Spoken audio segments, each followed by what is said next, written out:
Yo, yo. Can you hear me? Can you hear me? Can you hear me? What up, what up, what up, what up, what up, what up, what up, what up, what up, what up? Can you hear me properly? Let me go here. Filters and put the gain up. It was a gain. Then put the gain up slightly. Big up everybody tuning in. Big up everybody tuning in. And put the gain up slightly here. 10. Maybe that works. A little bit more there. Hello, hello, hello, hello. Can you hear me? Can you hear me? Can you hear me? Hope you can hear me there. Oops, blowing up a little bit there, but fuck it.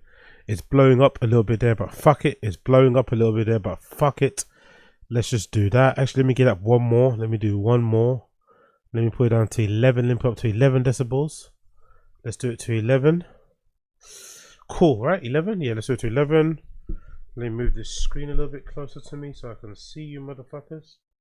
We got everybody tuning in. What's going on? What's going on? Hope you're all well. Hope you're all well. Hope you're all well. Let me get this switched on. Random show shit. Cool. Let's do this. Let's fucking do this, innit? Let's fucking do this. Let's bring this screen a bit closer to me. Bear me a second here. Continue. Cool. Let's do this. Let's fucking do this. We got everybody tuning in. What's going on, people? How you doing? How you all doing? How you all doing? How you all doing? Let me know. How you all doing? How you all doing? How you motherfuckers doing? Talk to me. Talk to me. Talk to me. Where you going? Big up Cole. I see you. Wagwan Cole. Wagwan Cole. Wagwan Cole. I see you there. Big up Apex Potter. Big up Keepy. Big up Ezanella. Big up Don Delta. Big up Stephen Keepy. What's good, Zinger? Finished that final kit. Yeah, I did it. Finished all that last week, mate. Finished all of that last week. Big up the Bender crew. Big up the Bender crew. Big up the Bender crew. Big up LB. Big up Don Dotter. Appreciate you, Wagwan. Big up Trug Flip. I see you. Stephen Castaneda. Wagwan, my G. Booth Apocalypse. I see you. Booth Apocalypse. I see ya. Jordan Ray. I see ya. What's good, everybody? What's good? Cool. Let's get into it. Let's get into it. Long time. Let's just roll. Let's just roll. Let's just roll. I need to get my hair sorted out too, by the way. I need to get my hair done as well. No, I look rough. I haven't had a trim in so long. I haven't had a little bit of fucking self-care done in so long, but I've got so much stuff I've got to worry about. Not worry about, but you know, I've got to think about and shit. So yeah, I haven't got that done yet. So bear with me. I know I look a bit rough. I know I look a little bit rough, but please apologize. Well, please bear with me. Apologies in advance. I don't know. Whatever that term is. Let's continue on here. Let me get this fucking tea down me. Cool, let's do this. Urgent action required. I already done it. What are you talking about? 1 second. Let me just quickly do. It's just urgent action required. What are you talking about here? Yeah, I already done that. I already done it about urgent action required. Alright, cool. Let me get all my stuff on here. Yeah, let's go. What's going on, people? How are you? How are all of you? How are every one of you? How are every one of you? Are you all good? Let's go. Let's go. Let's go. Let's go. Let's go. So, let's just go over, because I haven't been here in a few days, I've missed out on some bits and pieces. So let's just go over and cover some stuff regarding Tfatk clips from the last episode, right? So we're gonna do a couple things here. We're gonna do Tfatk 1174 clips I didn't finish, and we're gonna do 1175 clips that I haven't clipped but I got a timestamps, right? So we're gonna do those two things going forward. So big up everybody for tuning in. I appreciate every single one of you. We're gonna go straight in with some Tfatk shit. We're gonna go straight in with some Tfatk shit, okay? Big up everybody tuning in. I appreciate you. Big up everybody tuning in. I appreciate you. Big up everybody tuning in. I appreciate you. Oh yeah, big up me as well, by the way. Before you continue, big up me. I got one of the most important texts ever. Big up me. I got one of the most important texts ever because the other day I got my first Kick stream, right? I got my first gifted membership on Kick, my first membership overall on Kick ever. So I've got one actual member on Kick, right? Which is kind of nice. I'm not gonna lie, because I had 0 before, but I had 1 member on Kick, and look what I got. Look what I got. I got a text from Kick saying to me, "My payment's coming." I got like a little text notification from Stripe. Can you see that? Is there a text notification there? My screen's full of grease, but I can see a text notification there. Can you see that? Look how much money I'm getting. Look at that. I'm balling, bro. Man's balling. Look at that. Man's balling. £3.51. £3.51p, bro. £3.51p. 1 membership. Love it. Soon in the future, I'm going to share another one of these screenshots and you're going to see many comments. You're going to see many zeros. But for now, it's £3.51. That's the start. That's how you start this shit. How much more? I wonder how long is it going to take me to save up to get a Range Rover Sport? How long do you think it will save me? How long will I have to save up before I get a Range Rover Sport with this? Before I get a fucking mansion in Miami? Before I get a fucking gold suit, right? If I get a suit made out of gold. £3.51. Decent, isn't it? Decent. Not bad. Big up Kick. Big up everybody watching me on Kick now. If you're on Kick, if you're on the Kick side of things right now, if you're watching me on Kick right now, I appreciate you greatly. Thank you for joining me. If you're on Kick right now, what's happening here? The Kick not working. If you're on Kick right now, thank you for joining me. I appreciate you guys greatly. Let's go. Actually, I'm stalling so much here. Apologies, people. I'm stalling so much here. Why not live on Kick? What's going on? Why am I not live on? Oh, I didn't start it. That's why. Boo. Cool. Anyway, let's go. Big up everybody tuning in. I appreciate all of you. I'm live on Kick right now. Join, become a member, follow everything. I got 1 member over there. Brilliant already. Nice big first step. We love it. Let's just jump straight into it. So, number 1, Tfatk episode number 1174. I didn't finish these clips, right? I did not get a chance to finish these clips. So let's just get right into it. So, what did I miss? I talked about Brendan being depressed, right? So let's do this one. We spoke about Bryan being depressed, sorry. We did number 7. So let's do number 6. Number 6 is Bryan Callen sharing a story about a fight. Bryan's scrap story. So Bryan shared a story last week on episode number 1174 about some fight he got into during comedy, during his comedy show thing. Again, grown-ass man, 60 plus years of age. I don't know, man. I just find this weird, isn't it? Like, as a grown-ass man, getting into so many fights like this, I just find this like this is a true reflection of how somebody having a very fragile sense of self, masculinity, everything else in between. Because I can't imagine being 60 years old and like getting involved in as many street fights, altercations, shouting matches as Bryan seems to get himself into. Seems really odd, to be honest. But hey, I guess because he's kind of little, you kind of have to overcompensate yourself. I don't know. Who knows? Although a lot of people do say that Bryan is actually taller than they imagine in real life. I have heard people say that on the Reddit forums especially. That Bryan Callen, although he like talks like he's a twink, or the running joke is like he's tiny and small and shit, actually in real life he's a lot taller than what he actually looks like on camera. That's what I've heard. Those are the rumours on the streets, on the streets of London. Those are the rumours. Let's go. Your boy almost got in a fight for the first time ever in Calgary. There was a guy in my front row who, I don't know what it is? Things aren't going that well for me. By the way, there's a lot of first time evers, isn't it, in Bryan's life, isn't it? No? I feel like I hear that phrase a lot. It's like, how do you always get into fights, but this is the first time ever? How does those things happen? I've always been in street fights, but this is the first time ever. I have a short temper. Hey, let's be honest. And it's going to be fine. But also, grown-ass man over 60, don't talk about yourself in third person. I have a short temper. You know how I am. I don't know how you are. Show me how you are. There's nothing more triggering than hearing a man say, you know how I am. No, I don't know how you are. Show me how you are. Demonstrate it to me. Remind me. I don't know. I have no idea what you're like. But you know how I am. But About you know, or the American one. You know how I give it up. No, I don't. I don't know how you give it up. You know how I get down. I don't. Show me how you get down, please. Those type of phrases are fighting words for me. That sounds like a. Do you know what I mean? That sounds like some sort of declaration of like, you know, male dominance or something. You know what I mean? I don't want that. Don't say that to me. You rather do it. Please do it, or I'm gonna push you to do it, or I'm gonna actually do it first. Pause.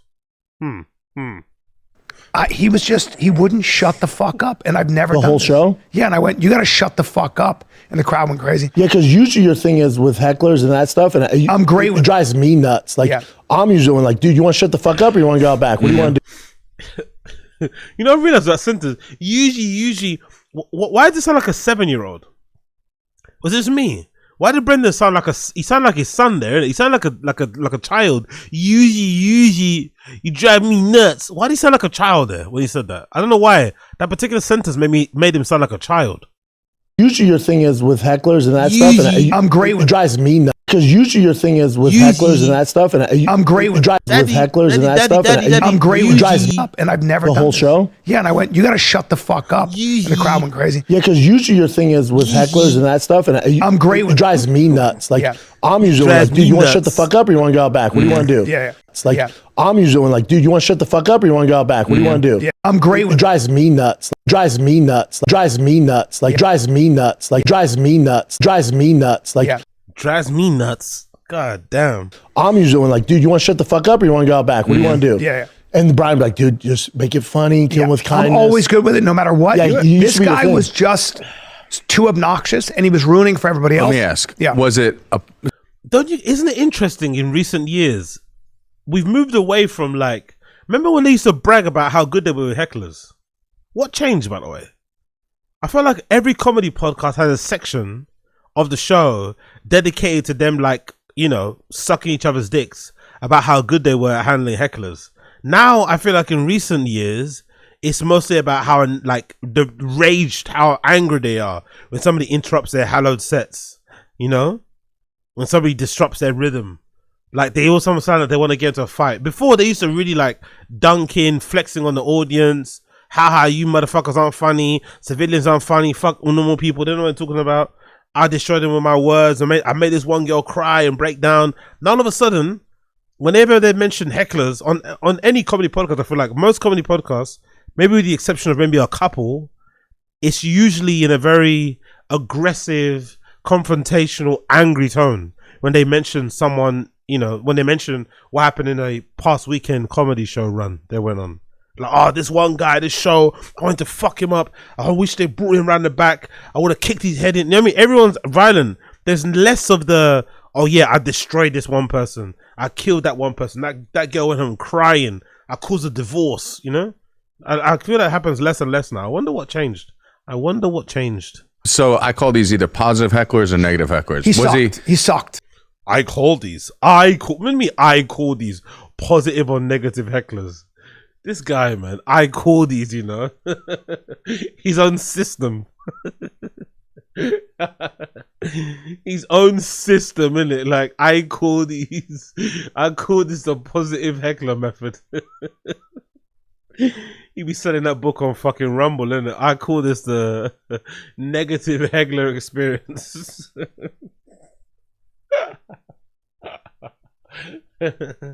That's a Telegram group waiting to happen, isn't it? That's a Telegram group waiting to happen, man. That's a paid Discord server waiting to happen. Was he trying to be like part of the show? I think he was on coke. By the way, join my Discord. Link in the description down below. Free forever. Discord, join it down below. Great server there for Tads and Random Show. Free forever. Because he kept getting up to go and then come back, so I think he was doing below. What was he? Do you remember what he was saying? Just fucking, I was trying to get through things and he would just start shouting something that made no sense. You know, he's like kind of trying to be in the mix. God damn, Brian, man. God damn. He doesn't wear enough, he doesn't wear shorts in the sun, innit? Fucking hell, look at the color of his legs. Look at the little sneak peek, the little sliver of leg flesh we see there, by the way. He definitely skips leg day, for sure. Definitely skips leg day, but look at how pale his legs are compared to his face and his arms. God damn, Brian. So Bryan's willing to get his feet out for the fucking pod and subject us to those fucking talons, right? Those fucking flappers. But then when he's on the beach, when he's going on all these family vacations, right? These creepy, weird vacations that he goes on with his, you know, very elderly parents and their relatives, like, think it's a bit strange, but regardless. He goes on all these really nice tropical vacations in the Mediterranean and shit. Get your fucking legs out, man, and, you know what I mean? Get some colour in your legs. God damn, look at the colour. Look at the colour. Yuck. And just being a dick, though. And I just finally lost. And then when I got off, I was like, go fuck yourself. And then I got off, and I've never been that way, but he looked like a shithead. He was just a shitty guy. But if you're also like stressed and like having a bad day, or just like overall like but stressed. He was also ruining it for people. Were really mad at him for overall stressed. Brendan wants to get into like how down bad Bryan's career is, isn't it? It seems like Brendan likes talking about how Bryan's not where he should be, or he's lost a spark and he's out. Brendan seems to like talking about that more than Bryan does. Bryan's the one actually going through it, but Brendan loves to mention it, you know, loves to kind of with the subtlety of a fucking elephant mention, you know, things aren't going great for Bryan in his comedy career. He's not selling out as much as you would hope. He's not being offered, you know, theater gigs and shit. He loves to remind him. Great friend, Brendan, isn't it? Great fucking friend. They didn't know what the noise, the people around you when you're trying to, it bothers them. Yeah. So that's the main thing I care about. I can handle it. I don't give a fuck, but it's him. And then I went in between shows. I went and ate and came back. As I'm coming back, I see him alone walking towards me, and I see him, and I didn't trust myself. I turned around and ran the opposite direction.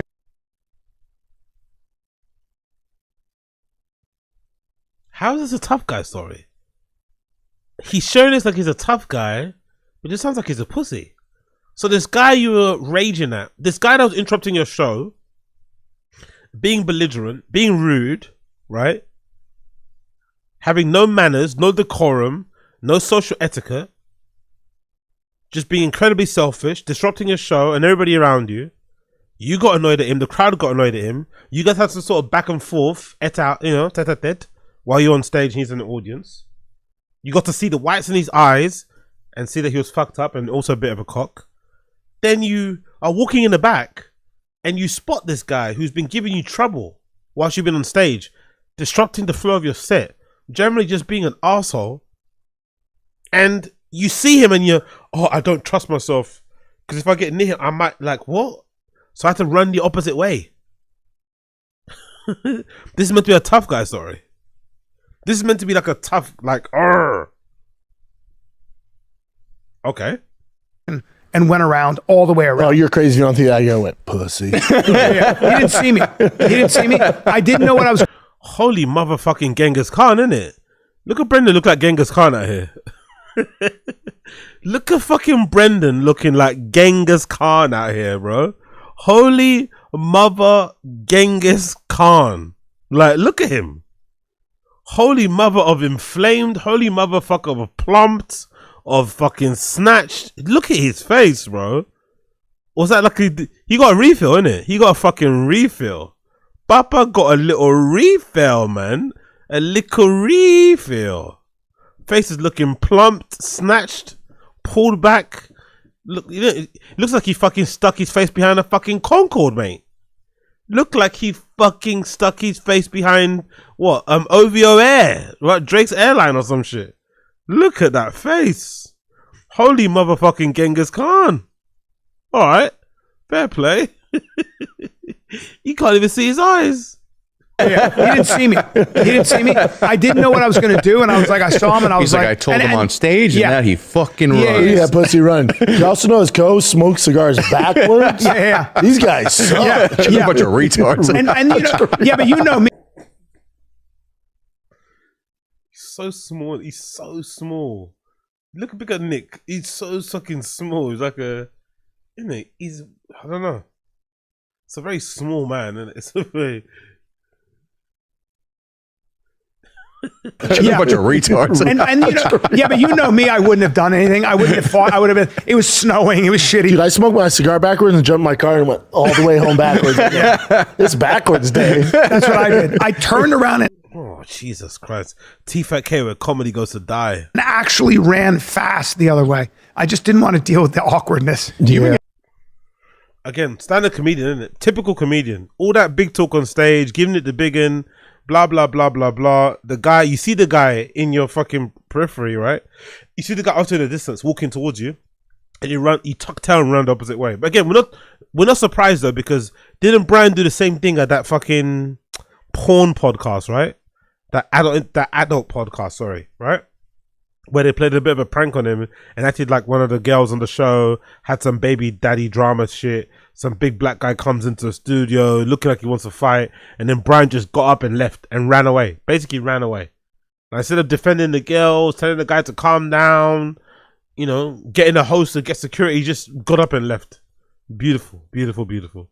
Pure, unadulterated, unfiltered 4K cowardice in display. And some hecklers lately, huh? Not really. You had on display. One in Denver, but that was the weirdest one. Oh, that was so you know who she was? She was there with friends of mine who came to see me.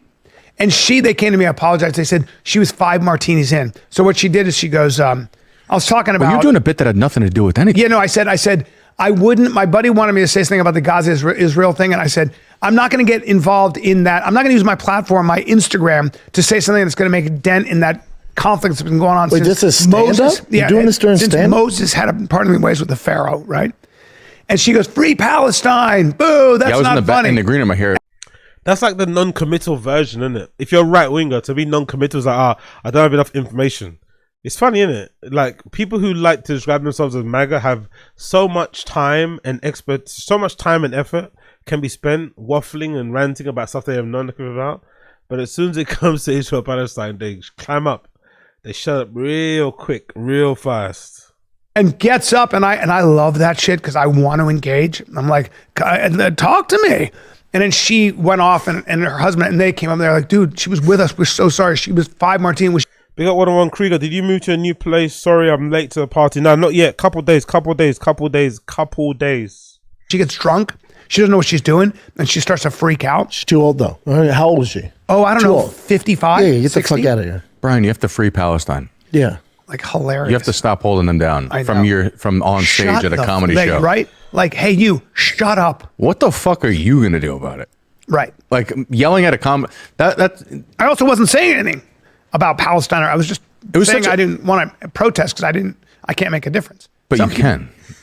I can always tell, I've been doing this so long, I can always tell when somebody is feeling insecure with their life, and it's usually a guy, and he doesn't know what to do with his feelings.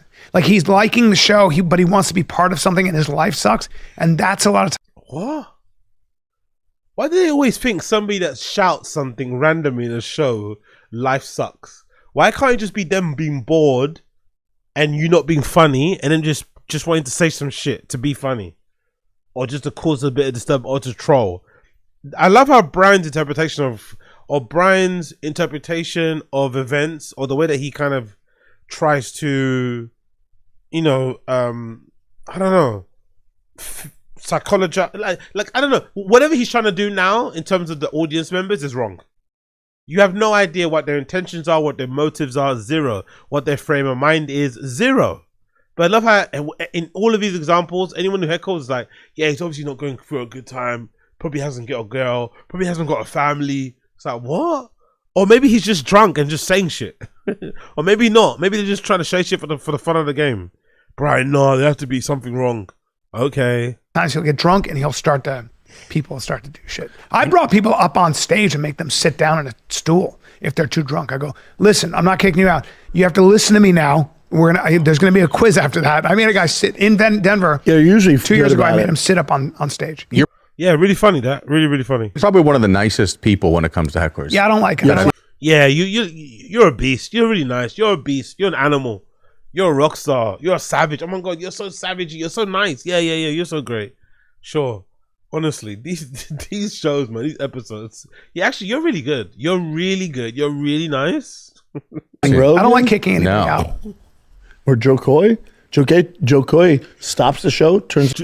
Say again. Say again. Say again. Joe Coy stops it. Joe Coy. Joe Coy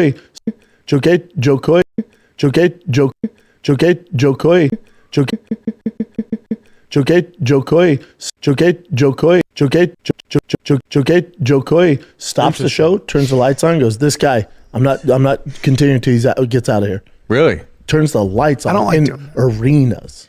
Yeah. You know what? Also, I figured out. I think nobody that has a size, nobody that wears a size. If you wear a size US 9 or US 10 and above, no. If you wear a size US 10 and under, you probably wear ankle socks. I feel like ankle socks are things that only like smaller guys wear. You know, so it's an odd choice because I'd rather wear a regular sock or go sockless.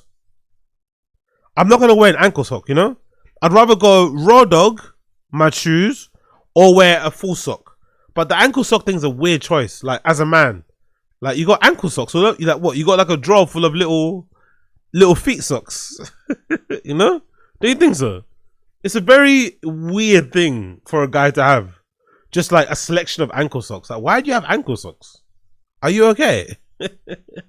Like, just either wear a regular sock or bareback the thing, you know? Me, I don't like Adam Ray just did that too to some girl. And sometimes you have to. Theo also doesn't fuck around with it. Rogan's the most savage I've ever seen. Yeah. See, I try and be, because I've never gotten a male heckler. I only get drunk white women who have something to say, and it's never. Ladies, man.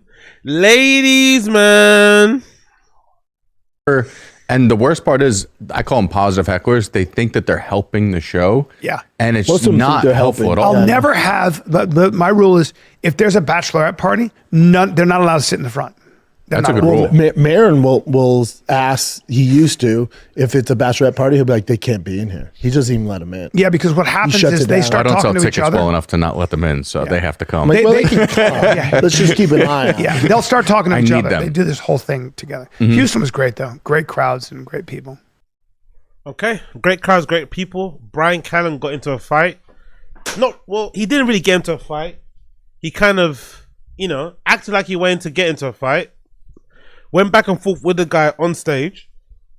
Acted like he was a big tough guy. Then when the guy called him out for a fight, guess what he did? He shut his mouth. So yeah, I find it really funny. Run the opposite way is fucking crazy. I don't think I've ever heard somebody say that. I was so angry that I was scared what I might do, so I ran. It's one thing if you got into like an altercation with somebody. Like I can imagine that happening. Like I don't know. If you drive, right? If you drive, I can imagine if you're trying to find a parking spot and you go into some sort of like argument, near on beef with somebody in a parking lot before you headed into a supermarket, and then when you get into a supermarket and you see them, and you're still maybe seething, you're still brewing, maybe you might decide to yourself, you know what? I'll go down the other aisle. Or I'll spend a bit more time over here near the fresh produce area and wait for the person to pass by because you don't trust yourself what you might do. That's one thing, That's one thing. But the way Bryan was saying it is like he was afraid he might like put this guy in a wheelchair or something. Like he might permanently change this guy's life forever. It's like, Bryan, relax. Like, and also don't run. You know what I mean? Don't run. You can walk the opposite way. You can walk across the road. You can kind of act like you didn't see him, act like you're on the phone, but running is crazy work, especially when you are kind of, I won't say you were the aggressor, but you can imagine Bryan being a bit of a smart ass about him getting chucked out and shit, and then the person saying, "Yeah, I'm waiting out here." By the way, you said you're gonna fight. I am waiting outside. Oh, I love it. I fucking love it. Let's continue. Did I do the Brendan smoking cigar backwards talk again? Should we play that one?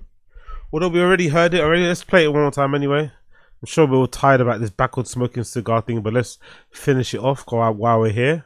Damn. No Did you homo? smoke a cigar backwards to I celebrate? sure did. 2 of them. Wait a minute. 2 of them. What'd you do? I smoke cigars backwards, dude. Oh, no. It's kind of my thing. Oh, no. It's my thing, No, you Callen. Did you not see the picture of No. Brennan smoking it Oh, backwards? you did not. MMA Guru called God me out. damn it, Brendan. God damn it. That's great. MMA Guru I love goes, you for that. in other news, Brendan Schaub smoked a cigar backwards yesterday night. That's fucking hilarious. Aura, he doesn't play by society's rules. So at least he was cool about it. Yeah. I love that dude. That's hilarious. Here's my thing, B. I didn't think, hell yeah, podcast in 20 years, phone's gone. But here's the thing. With cigars, there's no filter. So I didn't think it mattered. Yeah. Front or back. Yeah, it does. Why? Well, no, it doesn't matter, but it does matter in a way. Like I would have been like cringing. Because Not gonna lie, wouldn't a regular person, like, not a regular person, but maybe it's me asking too much of Brendan. If that was me, and I got caught out that way, I might be tempted to like do a quick Google. Just even if I'm in the self-preservation mode, I might do it just for self-preservation sake, you know. Like, hey, let me quickly Google this, just in case, you know, the internet comes at me, or just in case I go on a show when I'm asked about it, I can then spit out these facts. But he didn't even, you know, after the fact he went viral for the wrong reasons, he didn't even quickly Google, can you technically smoke a cigar backwards? Are cigars meant to be smoked a particular way around? Whatever. He didn't even Google that to kind of get a bearing, an understanding of what the actual truth was, what the facts were. Like, does it even matter? It was a point, like, obviously it matters. Why would, like, that's why they make them the way they, like, I love how he thinks it just doesn't matter what way you smoke it. It's like, interesting way to look at the world. Bigger Brendan. because there's just a ritual to it, and also you snip that part, and actually it does matter because the way they pack the tobacco sometimes, there's a progression to how, if it's a good cigar, it'll open up as you keep smoking it. You know, it's kind of like designed that way. Whether that's true or not, I figured the only thing. You're also smoking paper. By the way. Well, the one caveat is I also set the toxic paper on fire, so I'm smoking that. That's a problem. And I think that's where. Now, was it good though? It was still a good cigar, right? You didn't notice? Yeah, they're all good. Yeah. That was Rogan's brand, Yeah. so but I only smoke them on Rogan. Like I don't, because obviously I don't drink, I don't do drugs. You know. Anymore, by the way, anymore. I love how he doesn't stipulate or doesn't make it clear that he was doing a lot of addies before. Probably wasn't a bunch during the Fight Companion, which is interesting when he keeps saying, I don't do drugs. Like, okay, cool. I guess, you know, some of the stuff, I guess injecting yourself with whatever shit they inject themselves with doesn't technically count as doing drugs, I guess, right? It doesn't really count, I guess. So I like me Rogan. a cigar. I was in Houston and I stopped by I had an hour conversation with the guy who owns the thing. He taught me everything about cigars. I love that shit. He's just so old, isn't it? I don't know. There's something about Bryan being old, the way he looks, and still desperately trying to make it. That just makes me laugh so much. I don't know what it is. I don't know what it is. It's just that refusal to accept where you're at in your career. Because that's the thing. He's got a really good career right now, I think, Bryan. Like, you can still tour. You can still go on the road, perform in clubs. You know what I mean? Do the odd mothership date here and there during the year. You got a fan base still with Tfatk. I don't know how they still have one, but they still manage to cling on to a fan base. Just enjoy that. Sit up with your family. You know, inheritance drops and you're fucking, you know, looking at another part of the world. I don't know. I just find it really interesting how he's just even trying to those levels. Like, why would you bother? Like, surely you want to enjoy the last, you know, whatever years you have left on the earth, not pushing it to this extent. It's just like, ay. But hey, what do I know? What do I know? Nothing. Cool.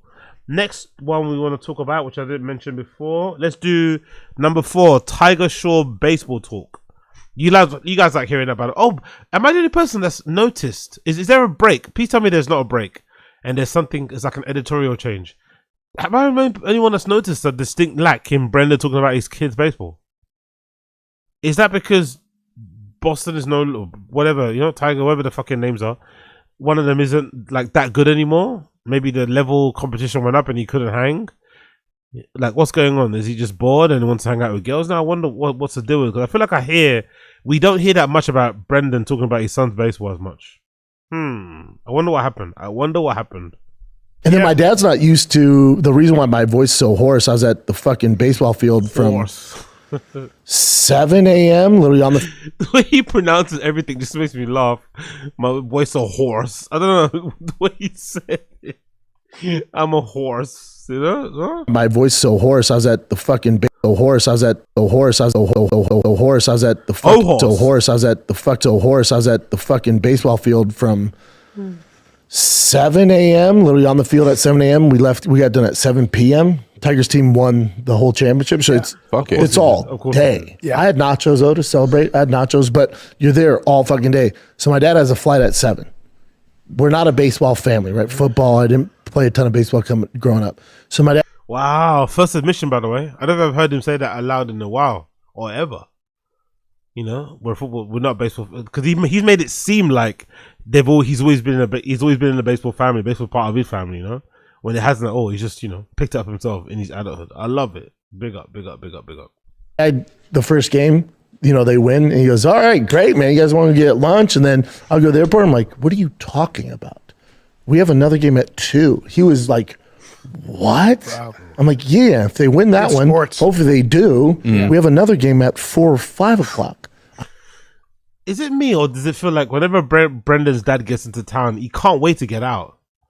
Oh yeah, I remember there was that story in it that Brendan shared about when Brendan told his dad that he got Joanna pregnant the first time, and he said, "I hope you're not going to keep it," or something, right? Or something. Before he found out that Bryan, obviously they were going to keep it.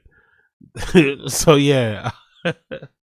That might explain actually why he's so in and out. It doesn't look like it looks like Brendan got that's something might have got passed down. I don't think Papa Schaub enjoys hanging out too much. As soon as he can get the first flight out, he gets it, Comes watching son play in the final, misses most of it. First flight out, he's out of it. It's fucking insane. Fucking insane. But in a way, I gotta respect it. I gotta respect it. Brendan's dad's refusal to hang out, he just wants to go home. 101 Krieger, how do you remember these facts? Because I'm a fucking loser who has no life and I consume slop, mate. That's why, because I'm a slop content enthusiast. It's such a deep lore as well. Only there's like 50 people in the world that might know that, There's like 50 people in the world that might remember that one time Brendan told the story about how his dad told him to get an abortion. Oh shit, bro! My God, my life is an absolute movie. Is it though? I won't get home to 8 o'clock, Dad. Jeez. He was like, "What in the fuck?" I'm like, that's travel baseball, man. Like, you're there, and the best thing, you want to be there all day. That means you're in the championship. Like, it's literally all day. And they won the whole thing. And then my dad's not used to. Oh yeah, so yeah, I love it. Oh, by the way, look at the Bryan fucking sweatpits. Look at the Bryan sweatpits. Bet you love that, innit? Bet you love that, right? I bet you love some Bryan sweatpits. I bet you love some Bryan sweatpits, mate. Jesus. Huh? Shh. You can be my girlfriend now, or whatever that thing says, right? You're my girlfriend now. Jesus Christ. Ew. Ew. Okie dokie, let's move. So we've done Tiger Shaw. The review of Gold Now we did last episode. 11-year-old, we announced the Boys More, we've done that already. And let's do the last one is this one. Brendan Schaub announces his mum had her cancer surgery.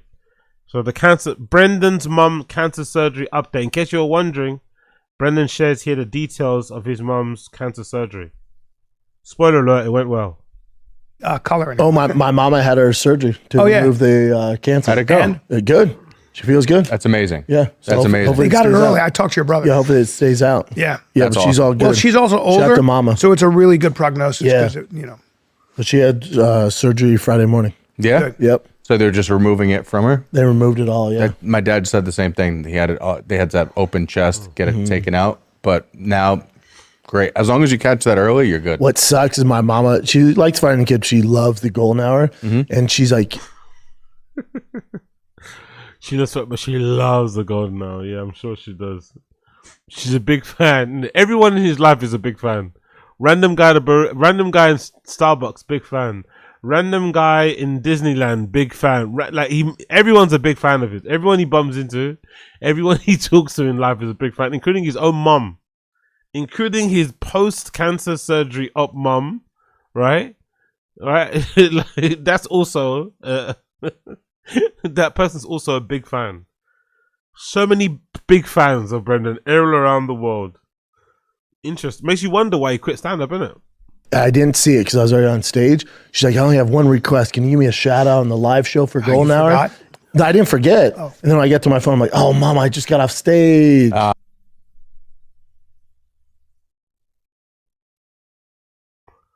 His mom said, hey, imagine how selfish or self-centered you have to be. Your mom gets out of cancer surgery, right? It goes well, thank God, right? She asks you for one special thing, one little detail. Hey, would you mind after my surgery that you have this and this done, right? Or no, that make sure after my surgery you shout me out on stage, right? Give me a shout out while you're doing the show. And then Bryan says, oh, you forgot then, damn, man. And I guess Brendan got a little bit offended by the word forget. She said, no, I didn't forget. No, I didn't. I just looked at my phone, then I remembered, oh shit, I should have done. It's like, you forgot then, didn't it? What a weird back and forth that was. Oh, Mom, I just got off stage. Shit. Golden Hour? No, I didn't forget. Oh. And then when I get to my phone, I'm like, shout out on the live show for Golden Hour. She's like, I only have one request. Can you give me a shout out on the live show for Golden Hour? She's like, I only have one request. Can you give me a shout out? She's like, lucky that wasn't a fucking dying request, by the way. Imagine that was a dying request. I only have one. Huh? Imagine that was a dying. Imagine how pathetic that would be as something to put in your. I only have one request. Can you give me a shout out on the live show for Golden Hour? No, I didn't forget. Oh. And then when I get to my phone, I'm like, oh, Mom, I just got off stage. Shit. See, I'm sorry. Damn. Isn't that definition of forgetting? Bryan says, oh, so you forgot. No, I didn't forget. Scowl face. Then I told my mom, oh, Mom, I just got off the stage. Shit. Okay. Basically, you forgot. It's fine, I guess, you know. Mom suffers with cancer. That's why I think all these diagnoses that he shares unwillingly, I think it's a way to kind of garner sympathy, empathy and shit. Honestly, I think it is. That's all it is. None of this stuff is real, you know? Unfortunately. Anyway, moving on. Big up Tfatk. We got that done. Out of the window. Boom. Pat ourselves on the back there. Good, brutal Tfatk clips. Little reaction there. Let's switch up a little bit. Let's mix it up a little bit. Let's firstly do, or whatever, a bit of Tim Dillon. Tim Dillon had an incredible, great little segment on his show where he spoke very briefly about the situation, about the current scamming that's been going on, right? The current scamming that's been going on regarding Amy Poehler's podcast. Some of you guys already know, we spoke about this before on stream, maybe a few months back, that Amy Poehler's team, or a group of hackers posing as Amy Poehler's team, even the language still wrong, managed to get inside your bank account, you know, by using whatever technique they have, phishing, whatever it may be. I do find it really interesting though, but the really interesting part of it is that Tim Dillon also received the same voicemail, the same notice, the same attempt to kind of garnish his salary or whatever it may be, then Chin did, isn't it? So I think this is really funny. Let me play the clip. Let me play the clip of Tim Dillon going off on the whole thing. Really funny. Big up Tim. You're sitting at a steakhouse in Boca, and you go, I hope when we take off tomorrow and land at LaGuardia Airport, the fire truck doesn't drive onto the runway. So that I could sit here and eat truffle mac and cheese and listen to your sister's mouth. Amy Poehler doing very well in the charts. Yeah. Good for Amy Poehler, winner of Best Podcast Award, obviously, at the Golden Globes. What's funny, a little funny story that I find to be amusing, and that's why I'm telling it. I've never met Amy Poehler. I think she's brilliant. She has a podcast, and she sent my... By the way, if Tim Dillon says that about you, he doesn't think you're brilliant. That's very passive-aggressive, very petty, very snarky way of basically saying, we hate you, you know? Basically. Producer an email saying that she wanted me on the podcast, which like immediately I was like, wait a minute, something's awry. By the way, I love how Tim Dillon, who's like, you know, infinitely much more successful, famous, beloved, whatever that may be, than Tim at this particular moment. I love how Bryan still had the delusion that Amy Poehler actually did want him on the show because they knew each other briefly in the fucking 90s or whatever the fuck it was. Could you imagine? That just shows you the level of delulu in this fucking town industry. One person thinks it's never going to happen because it's fucking Amy Poehler, and the other person thinks, yeah, they're sure set. They're, you know, they can't wait. It's like, what? Why would you think that? It's such a weird scam because it really does prey on the need of some to feel like they're important, they're wanted. It's really, it's kind of sad, you know. That's one of the Rogan rants I kind of enjoyed the most, about how lonely and how sad a lot of actors were, and how much the playing out was kind of a reflection of that, you know, of being that kind of wasted and shit. But yeah, big up. Let's continue with Tim Dillon's rant here. And this again is just one of the funnier stories of what's happening right now in Los Angeles, because as you know, Los Angeles is cratering and many of the people who live here are not working, and you know, you get it. We've gone over it. So apparently, this email that I got, which I'm going to read you right now. Let's start with the email. Let's actually read this email. A candid conversation on comedy and culture. So someone sends this email. Greetings, Tim. I hope this finds you well. My name is Julia, and I handle guest bookings for Amy Poehler, host of the Good Hang podcast. I would love to know how many comedians that would be too shy to admit it, that'd be too embarrassed to own up to it. I wonder how many comedians actually got done with that. Must be a lot of it. Must be a lot that actually got done with that scam. It's not even that sophisticated. Must be more. Must be more out there. On the show, so immediately I'm like, wait, what? Exactly. This is not to say anything bad about Amy Poehler. She has like Viola Davis on, right? Exactly. And Ariana Grande, it's like a different thing. That's the thing. But Bryan didn't think that. Bryan honestly thought Amy Poehler wanted him on the show. He didn't at once consider the level of guests they have on the show, past guests, you know? Come on, man. It really isn't that deep, you know? But hey, what do we know? What do we know? It is what it is. It is what it is. It's a different thing. Like, I don't think, right? Mm-hmm. What do you know? On the show, Amy has real heartfelt conversations with people who are making a meaningful impact through their work and life. Now, I've listened to the show. Most of it is her asking these celebrities what time they go to sleep. And there's nothing wrong with that. There's nothing wrong with that. No, she's never going to go on the show. A lot of it does seem to be that. How much water do you drink? Yeah. When do you go to sleep? Hey, whatever. Get the money. I have a ton of respect for her comedically in other avenues. Jesus Christ. But I've listened to it, and it's Ariana Grande comes in, and she's a little listless, and they come in, and, you know, they hit her with a little protein. She wakes back up. We would love to invite you to join her for an upcoming episode. Our listeners truly value honesty, growth, and authentic perspectives.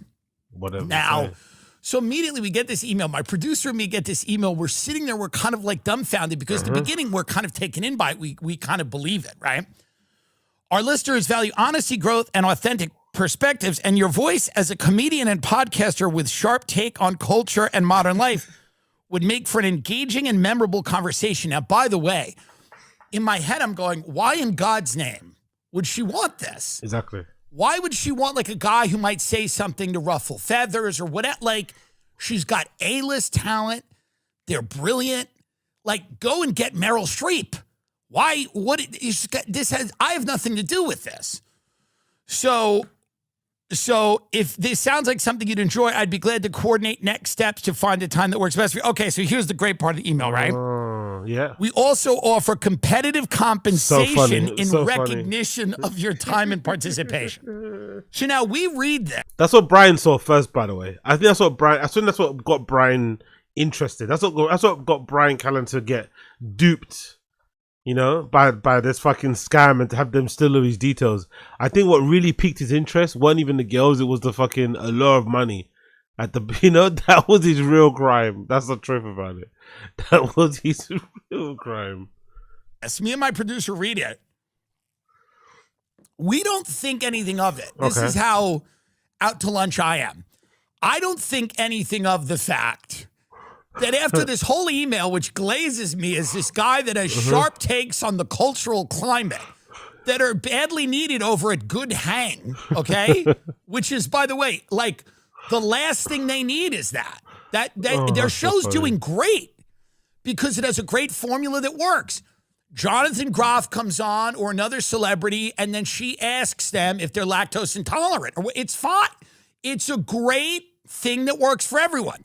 So why in God's name are you going to have me screaming about Iran or something? Exactly. It makes no sense. No sense at all. And I don't think she has, it's a good show. Like, it's a laid back, relaxed show, and she gets eye contact. She's like a comedic icon, truly. I think Amy Poehler's like legit. You know what I mean? Is she the greatest podcaster in the world? Who knows? Maybe not. I don't know. It's too soon to tell. But she brings these people on. She asks them, what temperature do you like your water? You like it? Some people say cold water is not good for you. And then the celebrity goes, well, I used to do cold. Now I do kind of a warmer water, mixed temperature water. So it's interesting. It's fascinating. Now, so they write this email. We also offer competitive compensation in recognition of your time and participation. If this sounds like something you'd enjoy, I'd be glad to coordinate the next step and find a time that would work for you. Now, this looks legit. They have the logo, thing of the show. The whole thing is there. They have the logo of the show. It looks like a real episode, right? Yeah. So I call a few people that Christ. are like in the world of whatever. Oh, no. And I go, oh, no. Do you think Rogan it's possible that Amy Poehler wants me on her show? And they go, maybe. And I go, really? They go, yeah, she's in the podcasting space. This is how people in Los Angeles talk. They go, that made no sense. You're in the space. She's in the space. It's very possible. And I go, really? Yes, like it's, I'm like, do you think this is legit? They go, yeah, very possibly. So then I call my manager because I have the same manager as Amy Poehler. So one thing I will say about my manager is that I respect that he's honest. He's usually like touring a horse farm or in Thailand, but he is honest. He'll answer his phone and he'll tell you exactly where he is. Like, I'm in a volcano. Me and my wife are thinking about buying a volcano. And what do you think about volcanoes? I'm like, I don't know. They seem volatile. He goes, right. That's what I thought. But I said, do you think Amy Poehler wants me on her show? And he goes, oh, I don't think so. And immediately, because by the way, of course. That's the kind of friends that every comedian, every person, fuck that in the world needs. Somebody that can lovingly look in your eyes and say, you bugging, You bugging, chill. So then he goes, send me the email. He goes, let me tell you what's been happening. Because this is one of the funniest stories. So good. We got Bryan Callen. This is a scam. Nightmare and... that's been going out to a bunch of people.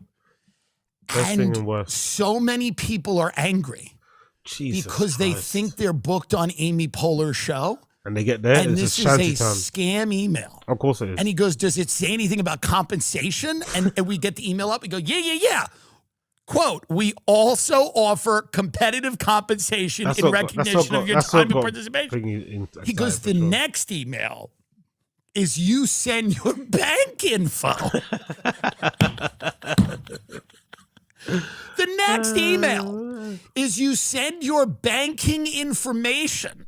Which Bryan never clarified. He did get stuff stolen last time around, right? So he didn't really qualify what actually happened. We don't actually know. But still, it was there. It was there while it was there. It was there while it was there. You gotta love it. Yep. To whoever is doing it. By the way, what a hilarious, brilliant scam. And again, Amy has nothing to do with it.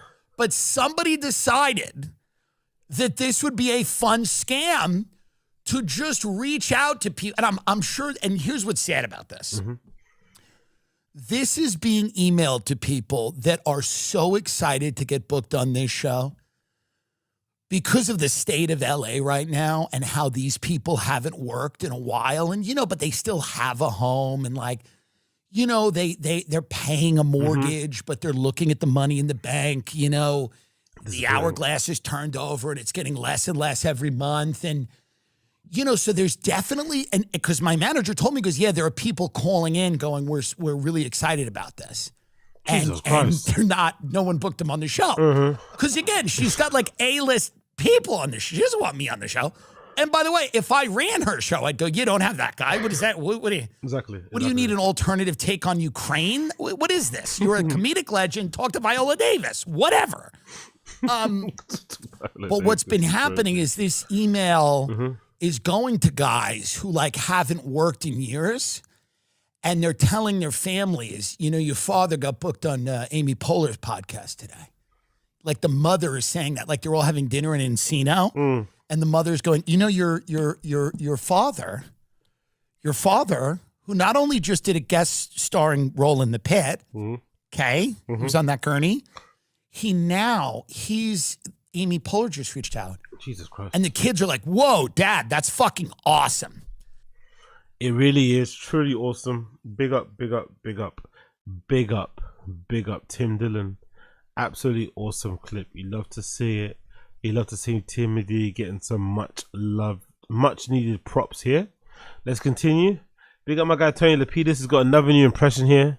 Joe Rogan interviews Dave Smith. Let's check this one out. Big up my guy Tiger and Lil Incident, whatever it's called. Let's continue. Let's play it. Rogan interviews Dave Smith parody. Joe Rogan interviews Dave Smith parody. Let's go. Again, man, great to have you back on the podcast, buddy. You're like my brother, Joe. Like, nobody is more authentic than you. Thank you. That's a really good Dave Smith, no? That's actually a decent Dave Smith, honestly. That's actually a really good Dave Smith. One more time. Oh, we're doing this again, man. Great to have you back on the podcast, buddy. You're like my brother, Joe. Like, nobody is more authentic than you. Thank you, buddy. I appreciate that. So what's going on in your life, man? How you been? Have you ever seen what a liar Tulsi Gabbard is? Like, she just got caught lying, dude. She's just a straight up liar. It's so good. It's so good. You never been there? Honestly, it's so good. It's so good. Oh, did she say something? No, I did not see that. What did she lie about? Oh, she's just such a liar, dude. She lied us into this war. She's an absolute disaster. Jesus Christ. No, I have not seen that. Jeremy, have you seen this? No, I haven't seen anything. How did she... the Congress thing? What? No, I was going to say, but it doesn't matter. How did she lie into a war? Because that's a pretty big statement. Oh, dude, you got to see this. It's like, one minute she's like testifying before Congress saying that there's like no evidence that Iran's like breaking out with a nuclear weapon. Then later she's like, there's a ton of evidence. It's like, oh, really, dude? Like, come on, dude. Like, she's just lying. And they're not even trying to hide anymore. But they're just lying. So good. Jamie, can we find some of her tweets? She doesn't tweet much. She's not a fucking psycho. Fair enough. That's true. People really need to stay off Twitter, man. It's like, those kind of people that just tweet like fucking psychopaths all day. Fucking psychopaths. They're so bad, they're good, I think I like his impressions. They're so bad, but you think they're good. That's why I love him so fucking much, man. Honestly, one of the greatest ever.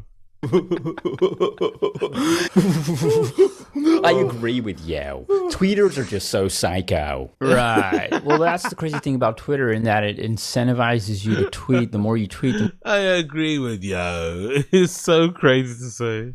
more you get paid. So it makes a lot of fucking sense that people would just engage in rage bait. People are making a fucking career out of Twitter. Oh, totally, dude. More than people now. 100%. 100%. I agree with you, dude. Yeah. And people who have these crazy psychotic little Twitter outbursts and like little back and forths with people, I don't think they even fucking know they're part of the problem. Yeah, dude. But what I will say is, I think it's really kind of a cool thing that people are allowed to have a voice now, like just the regular people, thanks to Elon Musk, dude. But it's like, come on, dude. You're just gonna tweet your whole life, like you're such a loser. 100%. Just a quick one. If you're honestly enjoying the skits that I do and would like to help my channel grow, please do hit that like and subscribe button. It's a really easy thing to do, and it's of infinite value to me. With that, now back to the interview. It's just so morally wrong, dude. It's like, oh. Ah, shit. I've recently been getting big into the UFC again. I'd always watched the big fights, and when I was in high school, I watched a lot more of it, especially GSP and Machida bouts. Lyoto Machida is my favorite fighter ever, but post-high school, I stopped watching as much and only tuned in to the big fights, and that's the way it's been for like the last 12, 15 years maybe, until recently. I've been getting more and more into the UFC, and as such, I've started hating Dana White more and more. Oh, shit, yeah. I feel like nice. As you pay more attention to this sport, you unfortunately have to pay more attention to this fucking fungus. Now, the obvious that everyone talks about is how he refuses to pay his fighters appropriate wages. True. And I'm not even here to really dive into this can of worms here. I'll briefly mention it, though, that it is sickening how underpaid the athletes are in the UFC. The only ones making, like, real money are, like, the actual superstars. But, like, their starter contracts of the 12-12, 12 the show, 12 if you win, that should be criminal. Dana White should be in handcuffs right now for that kind of shit. It's fucking disgusting how underpaid UFC athletes are if they're not champions. And it's something Sean O'Malley mentioned as well, though Sean O'Malley seems perfectly content being financially cucked by Dana White because he often defends it. But Sean O'Malley was talking about the money he made as a champion being significantly different from the money he makes not being a champion, which I think most people would expect. But the difference is absurd. I think a lot of you have probably heard that UFC fighters, when they're starting out, have to still have a part-time job elsewhere. They can't do the UFC full-time. It's not until you are literally like a top 5 cream of the crop level athlete in the UFC that you can actually make livable money there, it seems. And the bonuses that they introduced are kind of just a band-aid for the problem of Dana White being too cheap to actually pay his athletes. And I also just saw reports this week that they are now no longer accommodating team travel. They're only compensating for the head coach. Another classy maneuver here from Dana Worm White, who just has to find all kinds of grubby penny-pinching schemes because we have to remember, the UFC is just a tiny little indie promotion. Big up Penguin, big up Penguin, big up Penguin, big up Blood Clot Penguin. Alright, cool. Big up everybody in the stream chat, I see you. Big up Apocalypse MK, Demon Castaneda. Big up Dr. Nick over there on Kick as well, I see you. Big up Dr. Nick over there on Kick, that I see you. Well gone, hope you're good, hope you're good, hope you're good. What else we're gonna do? We did Charlie. Oh, let's do a bit of Daddy Wells. We got Daddy Wells. Daddy Wells says, Daddy Wells crash downs in flames. Here's what's gonna happen. What is it? Her crash down on somebody else? Let's see. Where is this crash out that you speak of? Where is it? Can't speak it. Can't see it. It's nowhere to be found. Oh, cool. Let's move on from her. Who else has got? Who else has got another one here? Let's see what else is going on. Because I've not really posted many shorts if I don't really know what to do in them. Not gonna lie. Still. Haitian. Cool. Well, okay, cool. Let's continue. Let's continue. We did a bit of that, did a bit of this, did a bit of that. Let's move on. Actually, I've got Daddy Wells on here. I have, right? Yeah, cool. Did Daddy Wells on there or did I move it? Oh, shit. My bad. There you go. Cool. Let's leave that there. Let's go here. Cool. This area, right? Yeah, cool. Let's go. That's your local position. Let's continue. Let's continue. Let's continue. Cool. Nice bit of brainage there. Who cares? Who gives a fuck? Let's continue. So, Academics told Neon. This is a really funny clip, by the way. I really love this clip. This is one of my favorite recent clips. This is my really favorite clip. They're having like a mid off. They're having like a clapped face off. They're having maybe some softer edges around his corner. I don't know. This is dark. I'm not gonna lie. I don't know why. I don't know. I have no idea why they're arguing about this. Why Academics seems to be so pressed. To like even until now, I'm trying to figure out in my head like why is he so pressed about who done who? Why is that such a big problem for him? You know, seems a bit strange. But we'll get to the bottom of it. We'll get to the bottom of it sooner rather than later. But hey, what do we know? Nothing, innit? Nothing so far. Nothing so far. Let's press click. Academics told Neon to pull more girls than him, or I guess Academics told Neon he pulls more girls than him. Instantly got humbled when they said Neon looks better. Let's play this. Let's play. Bitch, it doesn't matter. You can't snap. These girls are for everyone. No, you can't. You don't have enough riz. I gotta teach you. Like, you gotta go through a course for you to. You think you got more riz than me? Yo, Leon, we can put some money up and we can make this a series. Let's do it. Ask the chat, brother. You're chopped. Leon, you're Neon. We're both ugly. Leon. Who's more chopped though? From a purely what's that thing called? From a pure observation point of view, who do you say is more chopped? You know, because I think they weirdly enough do deserve to live with each other. You know, even though she can be annoying, but sometimes I think they do deserve to live together. You know, that's the truth. They do deserve it. They do fucking deserve it. But hey, what do I know? Absolutely nada. But hey, what do I know? Does it bother me? Let's continue. Who's more clapped? Academics or Neon? Yo, when a bitch is fucking me, she's like, I'm fucking act. When a bitch is fucking Neon, she's like, I'm down bad. Neon. Alright, let's do a contest. Who could get more pussy tonight? Let's do it. Neon, I'm so down. We could make a friendly bet. We can push us, whatever. Ask your chat. He's so drunk, isn't it? I want to. Ak is so fucking drunk. He's so slurry. Like, Jesus, mate. Lay off the booze a little bit, brother. So for once and for all, listen, I'm not saying I'm the most attractive nigga, but you're definitely not. Let's just say that. You don't have to say it, and you're definitely not. I also love the fact that his braids or his, like, plaits are so thin. His hair doesn't grow at all, does it? You got Ak? Big Ak. Let's ask someone. Excuse me, madam. No. Excuse me, madam. Question. Jesus Christ. Huh? Assistant. That's your assistant. You dirty motherfucker. Ah, that's the girl that Academics was accused of smashing in on the side, isn't it? I see. Asked her. I didn't tell you to ask her. Hi, quick question, guys. We're just doing a little public interview. You know him? Neon? Hi, how you doing? Okay, quick question. Who do you think looks better, me or him? No. Not really. It's okay. What's your name? Nah, alright, okay. It's cool. Who do you think looks better, me or him? I have to answer that? Yeah. Is anyone gonna get offended? No. You.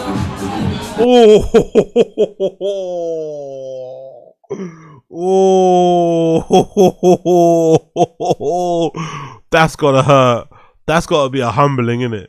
Neon didn't bring the smoke. Neon didn't start the fight, but he finished it. Academics came up to him all drunk and belligerent and slurring his words, saying about, hey, we should have a fucking, we should try and see who can pull the most girls. And, Neon said, fuck all that shit. Went up to the first group of random girls and said, who do you think looks better? And they both said him. Ouch. Honestly, ouch. And you can't even say this is like hate. Or no, you can't even be angry if you're Academics, because these are two girls of different races. Both girls of different races, both voted Neon better looking than Academics. That's a brutal one, isn't it? Both girls, two girls of different races, both said, no, we can't even speak English that well. We can't even speak English that well, but we can tell you who's better, who's uglier. It's so fucking funny. It really is funny how, at least I think Neon is like an example of somebody that kind of accepts what they look like. He kind of maybe, he, for lack of a better term, he kind of plays into it a little bit, the whole gamer boy, gamer tag thing. But I also think in another world, it's just funny how they just can't be friends. Because clearly they want to be friends, but they just can't because too much disrespect has been said in between the whole, blah, blah, blah, banning and shit. But hey, what do I know? Nobody bans around here. Nobody bans around here. Another clip here, featuring Academics talking about Neon to CLAVICULAR. Sat down with CLAVICULAR at the interview, and he mentioned Neon again. So I don't know. I'm beginning to wonder, like, does Academics have a little bit of an obsession with fucking this man? Like, why is he always carrying him like he's a baby or something when he's not? It's a grown ass man, you know. Like, let's continue. Look at academics. How's he getting so hot and bothered about Neon? I wonder what is actually the issue here. Is this like jealousy from allegedly Leon being with Celine Powell or something? Like, why is he really worried about that? So long. It's like, chill, man, chill.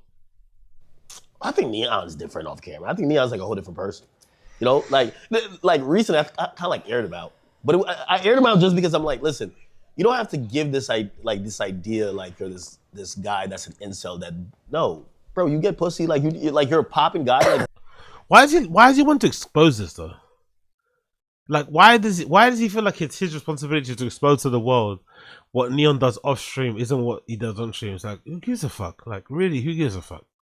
Who really truly gives a fuck? I know I don't. Who cares? You're still nerdy and acting, but that's fucking cool. Who cares? Who cares? He has bitten into this idea, and I'm not calling him like he's a bad guy, but he's bitten into this idea that people need to view him a certain way that will help maybe that those viewers or that community kind of, continue what he's doing. I think Neon's different off camera. I think Neon's like a whole different person. You know, like recently I kind of like aired him out. But I hear him out just... You get the point. I don't know. There's something weird about it. I don't know what it is particular. I'm trying to get my finger on it, to the pulse and shit and figure out what it is.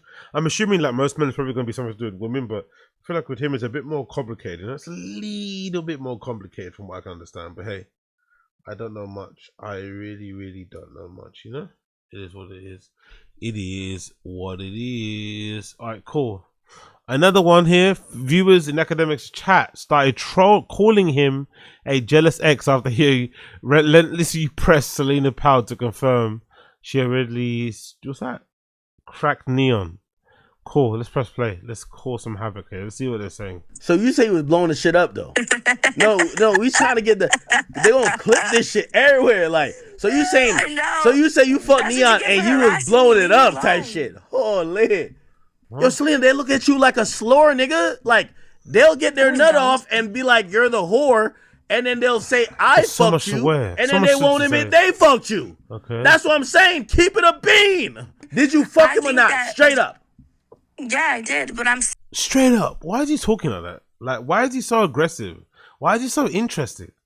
Like, having another man's penis on your mind this much is like very sus, you know, very, very sus. Even the girls won't do that. It's like, god damn. Okay, I bet. Now, hold on, stop it. So after you fucked him, so what was the review? Because you don't give a review on everybody. You said some crazy shit about me. I ain't gonna get to right now.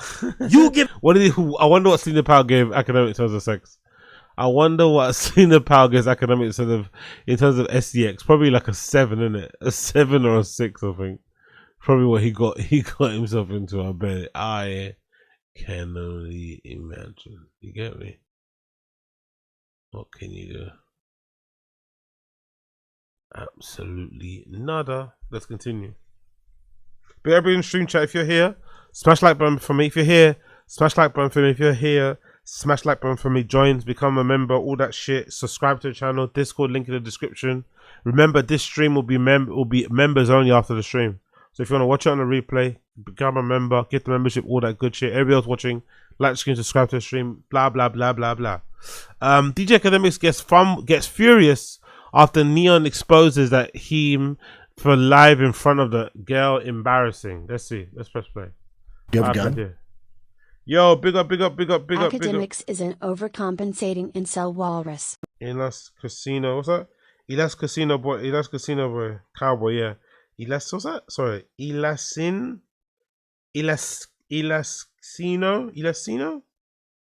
cowboy, yeah. Elasino cowboy. I appreciate you. Thank you for super chatting. Yeah, you're right. Yeah, you have a gun? You're right. Yo, big up J for life. Wild one, J for life. What are you saying, Something to GG? listen to while waiting at the airport. Yes. Airplane emoji. Where you going, brother? Where's your airplane life? Where are you jumping around to? Airplane life. Where the fuck are you going? Like, jump up. I said I see someone. Would you please? Wait. He said you were trying to suck his dick earlier. What? No! He said, oh, no, he said that. He said that. I said, You're dirty, bro. That is so That's what I'm saying. He's weird. Oh, hell no. Get us away from him. He's disgusting. Oh no. Oh no. Academics struggling. That's really funny, by the way. Isn't it interesting how Academics has no riz, no game, no ability to talk to girls, but Neon does? And they're both pretty bad at it, by the way.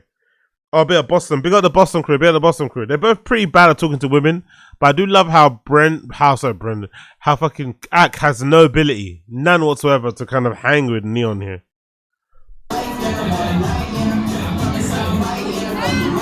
Now you dirty, bro. We here to vibe, not. Oh, he ran away. Oh, look at the body language. He backed away. Look at the body language. Jesus Christ. That's why he hates Neon, I think. Maybe that's why he hates Neon. Maybe maybe this picture here perfectly encapsulates why Academics hates Neon. Because Neon is like the better version of him, innit? He's like more refined, let's say. Not to say he doesn't do madness, but he's less like, you know, doing crazy stuff online, essentially. You know, that's a really, really healthy way to kind of handle that whole shit. But hey, what do I know? Nothing. Cool. Let's actually check out what we can have for whatchamacallit in terms of chicken and shit. So we did that. Big up Academics. Or not actually big up Academics, because he's obviously super weird about that girl or people in general. Let's switch over. So we did a few of those ones. Have we got any more Academic stuff to talk about? Academics went on a full rage baiting of Neon for fucking Selena Power, making him crash out for gaslighting Selena Power right after. Yeah, by the way, again, I just don't understand why he's so bothered.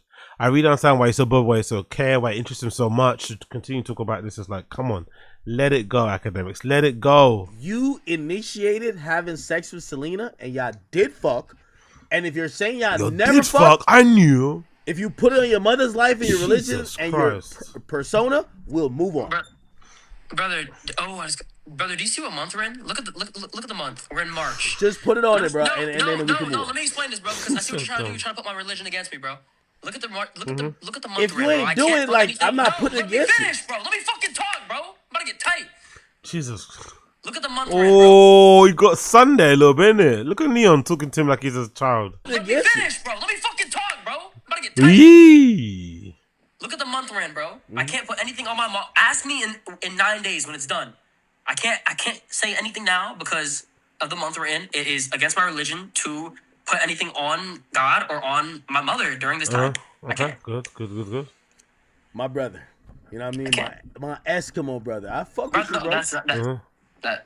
Yeah. Only thing I'm gonna tell you, you gotta fuck her again because she didn't give you a good review. She said like you were mad quick. Didn't you used to date Selena, bro? Jesus Christ! Her, well done. Never gonna tell no nigga I was mad quick. She said you was mad quick and like I was like, yo. She said, yo. Jesus Christ, Academics, man! The amount of details he's retelling from this story, word for word, adding his little sprinkle in it, is disturbing.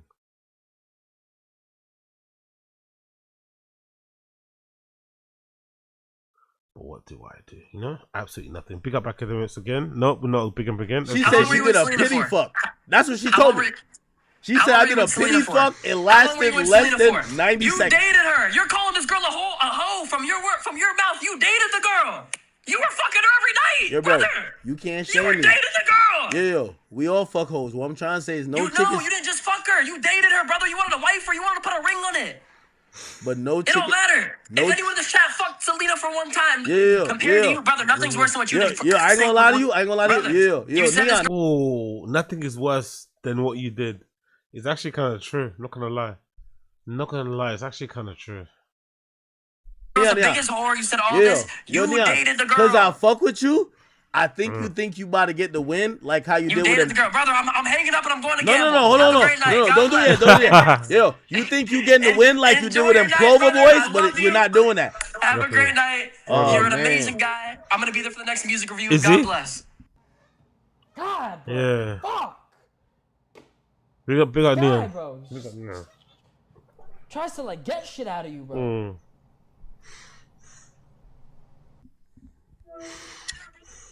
Y'all are. Yo, Selena, I ain't gonna lie to you.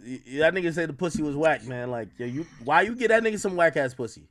Yo, you're gaslighting me right now. No, why did you give that nigga? No, stop it. Why did you give Neon that whack ass pussy? Like, that nigga is like really like he not. Jesus Christ, man. Like, what's that saying that Fabulous said about like you can't unlame a lame? I think that's it. It's a good example of it. You know, you can't really unlame the lame, can you? But hey, jacking it. Yo, I've been watching this. Why did answer the question? Why did you give him the whack shit? My boy, you know damn well my pussy is not whack. Stop it, bro. He literally, you ain't here. Hold on, hold on. I'm gonna add him in right now. Jesus Christ! No. See, no. Ew. Boy, alone. Nah. You don't want no smoke with you, bro. Hold up. Why is he so interested in it? Again, I'm struggling to figure it out. I really don't understand why he seems to have such an interest in Neon's sex life. Academics seems to care so much. Like, he cares more about Neon's sex life than than fucking whatever the guy does, you know? Say Ronaldo, whoever the guy does, you know? Jesus Christ. How can you care more about the person than the person actually in it? Weirdo. Cool. Let's move on. Let's do a little bit of Finding the Kid. Come and do a bit of Finding the Kid. Big up everybody tuning in. Big up everybody tuning in. First clip of the Finding the Kid. Before we continue, let me quickly get a drink actually. Big up everybody tuning in, by the way. Make sure you subscribe to the channel. Don't be lame. Subscribe. Become a member. All that good shit. You know how it is. One more. Let me quickly get a drink. Yeah. Ouch, my back.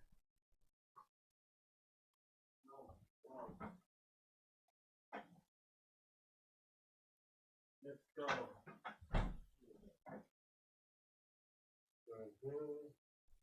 So you get me? Got a little can in. It's good. Boom.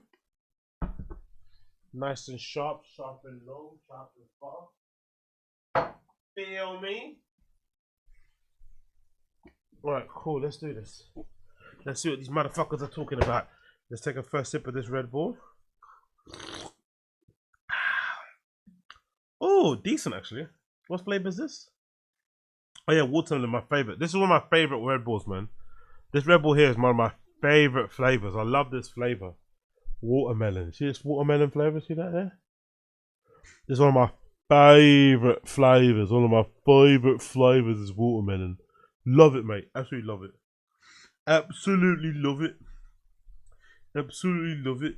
Cool, let's do it. Let's go.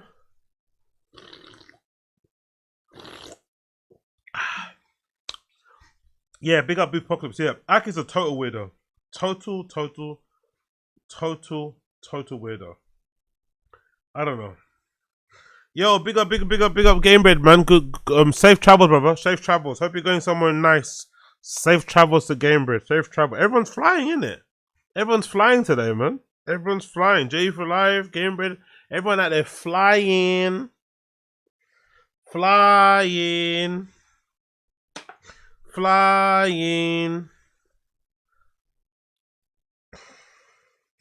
Oh, Canary Islands, lovely. No, not yet, brother. Few more days, I'll be in my new place.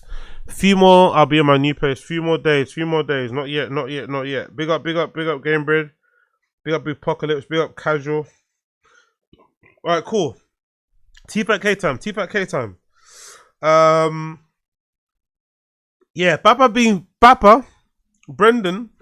This Tfatk K episode number 1175. Brendan being sassy about his friendship with Bryan and Rogan, plus a mention about Bryan's time back in the day where he used to organize his own Epstein parties. Let's just double check. Let's just go. Big up everybody tuning in. Let's switch over. What is it from the start to about 3 minutes 16. Let that play out. Let's see what they're saying. In the kid. This is really the Big up everyone stream chat. Smash the like button. Don't be lame. Yes, sir. What's up, buddy? You were in Dallas. I got a little picture on my phone. You were with my boy Mikey Rabe. Yeah, you know how everyone says they know you're your friend? And I go, yeah, Bryan has a million friends. And he goes, no, I've known him like 15 years. Because I was at this... I hang with Mikey. When I go to Dallas, I always hang with Mikey. So he sells, I think... cars, car insurance or... No, he sells warranties. Okay. So I was in this dealer, East Dallas Diesel. They have all these crazy diesel trucks. Shout out to Fernando. So I was buying a Ram 2500 there.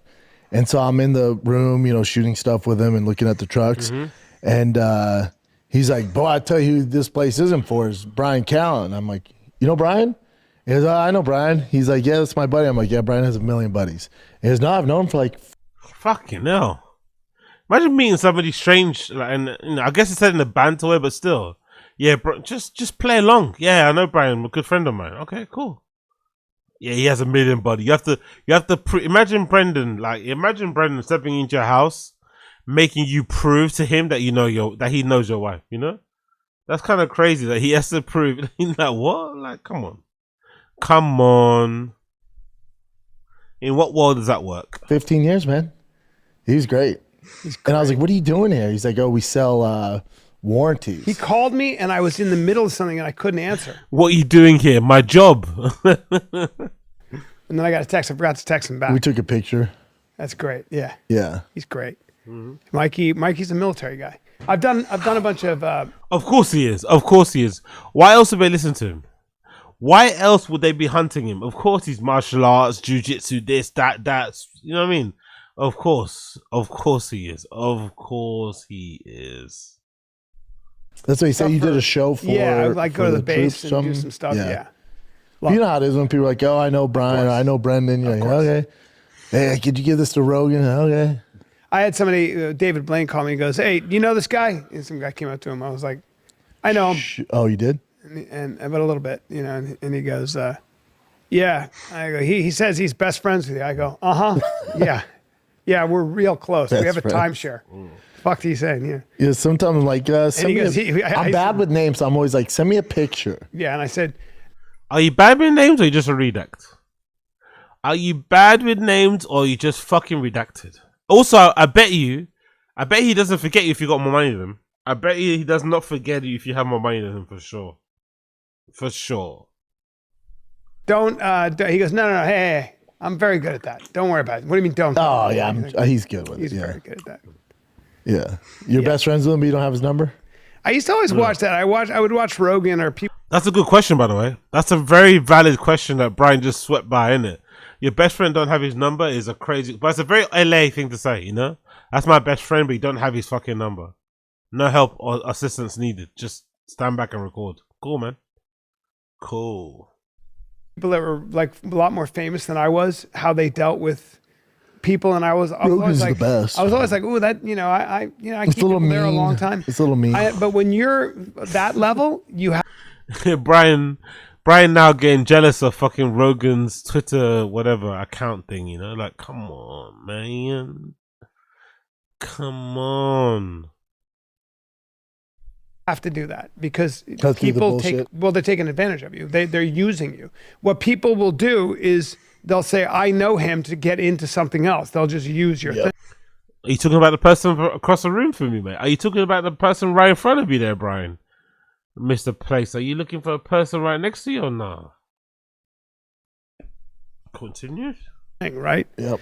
When I was younger, when I was like in We've always been bad at that. Smelling the bad apples. When I was in my 40s, like my early 40s. Smelling the bad apples. 40s, I would have parties at my house, and I'd have pretty famous people over. And I had them over because they were actors, and I was an actor, and it just didn't dawn on me. You know, I'd have actor. Cool, whatever you said, buddy. But yeah, I'd love to see his place. I'd love to see what this place looks like now. I'm not gonna lie. I'm curious, very curious to see. Like I'd have like probably 3 pretty well-known people at my house. And call him Bryan Epstein Callen. And what I noticed was that there were some people at my parties in my group. Hey, yo, big up Colin in the stream chat. I see you. Big up Coiler. Big up Diana. I see you. Casual. I see you. 101 Krieger. I see you. Who else is here? Wingus. Well on, my guy Wingus. Well on, Wingus in the stream chat. Well on, Apex Putter. That were starting to do weird things like take a picture and then you posting it or using it as something. And I was always like, it became very clear very quickly that became a liability. There were some people that were literally just using. Well, then those people aren't going to come over anymore. Yeah. Like those, that's what would happen, right? That's what would have to happen. We're good. Yeah. Because then you're inviting those people. Like, what are you doing? Can't have it. Can't have it. So there's Bryan Callen giving us some extra insight on what it takes, to sew with a needle. and the Fred and all that malarkey. Yuck, yuck, yuck, yuck, yuck. But hey, here we go. You get me? Absolutely stuffed to the brim. That is absolutely stuffed to the brim. But yeah, big up them, I guess. Big up them. Let's continue. Papa's Tubi show. Yeah, Brendan announces the start of his Tubi show, right? He announced a Tubi show. Brendan's got a show on Tubi or something. On Tubi. Some car show. Gearheads Gone Gay. I don't know. Whatever the fucking name it is. It's fucking ridiculous. Let's listen to him spill the beans on his new car show. Let's go. Have it. Can't have it. Yeah. People suck. Dude, I got a TV show dropping tomorrow. On Tubi, right? On Tubi. TV show's a bit of a stretch, isn't it, right? I guess it's technically on TV, but, you know, let's relax. Great. Yep. What's it called? Gearheads Gone Wild. Great. Hit it, Shane. A little promo? Hit it. Hit it. I hate terrorists and electric cars. What's that intro? What's that lame intro? I hate terrorists and electric cars. I love how you can't even pronounce terrorists. Terrorists? Hit it. I hate terrorists and electric cars. Why are you trying to go so fast? Got 1,000 horsepower. By the way, let's mention the little smile he did at himself. Listen, after that line, look at Brendan's face, smiling at his own joke. Honestly, I've never ever seen someone do this before in life. Loves his own material. Brendan is his own #1 fan for sure. He's definitely sitting front row of his own shows. He's definitely sitting front row at his own shows. God damn it. Look at the smile on his face. He's truly happy. Truly happy. By the way, the Dallas hat too. Just stop it, please, right? The Dallas, just stop it. Stop it. Dallas Diesel snap. Why are you trying to go so fast? Got 1,000 horsepower.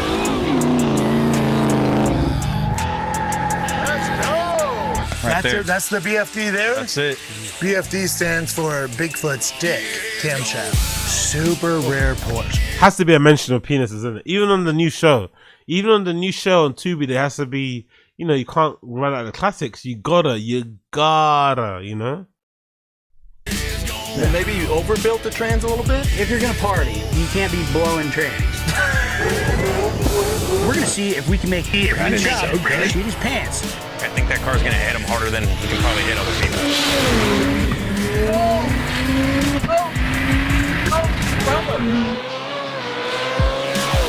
I love his viral face, by the way. I love Brendan's viral face. I love Brendan's attempt to try to be funny and crash out.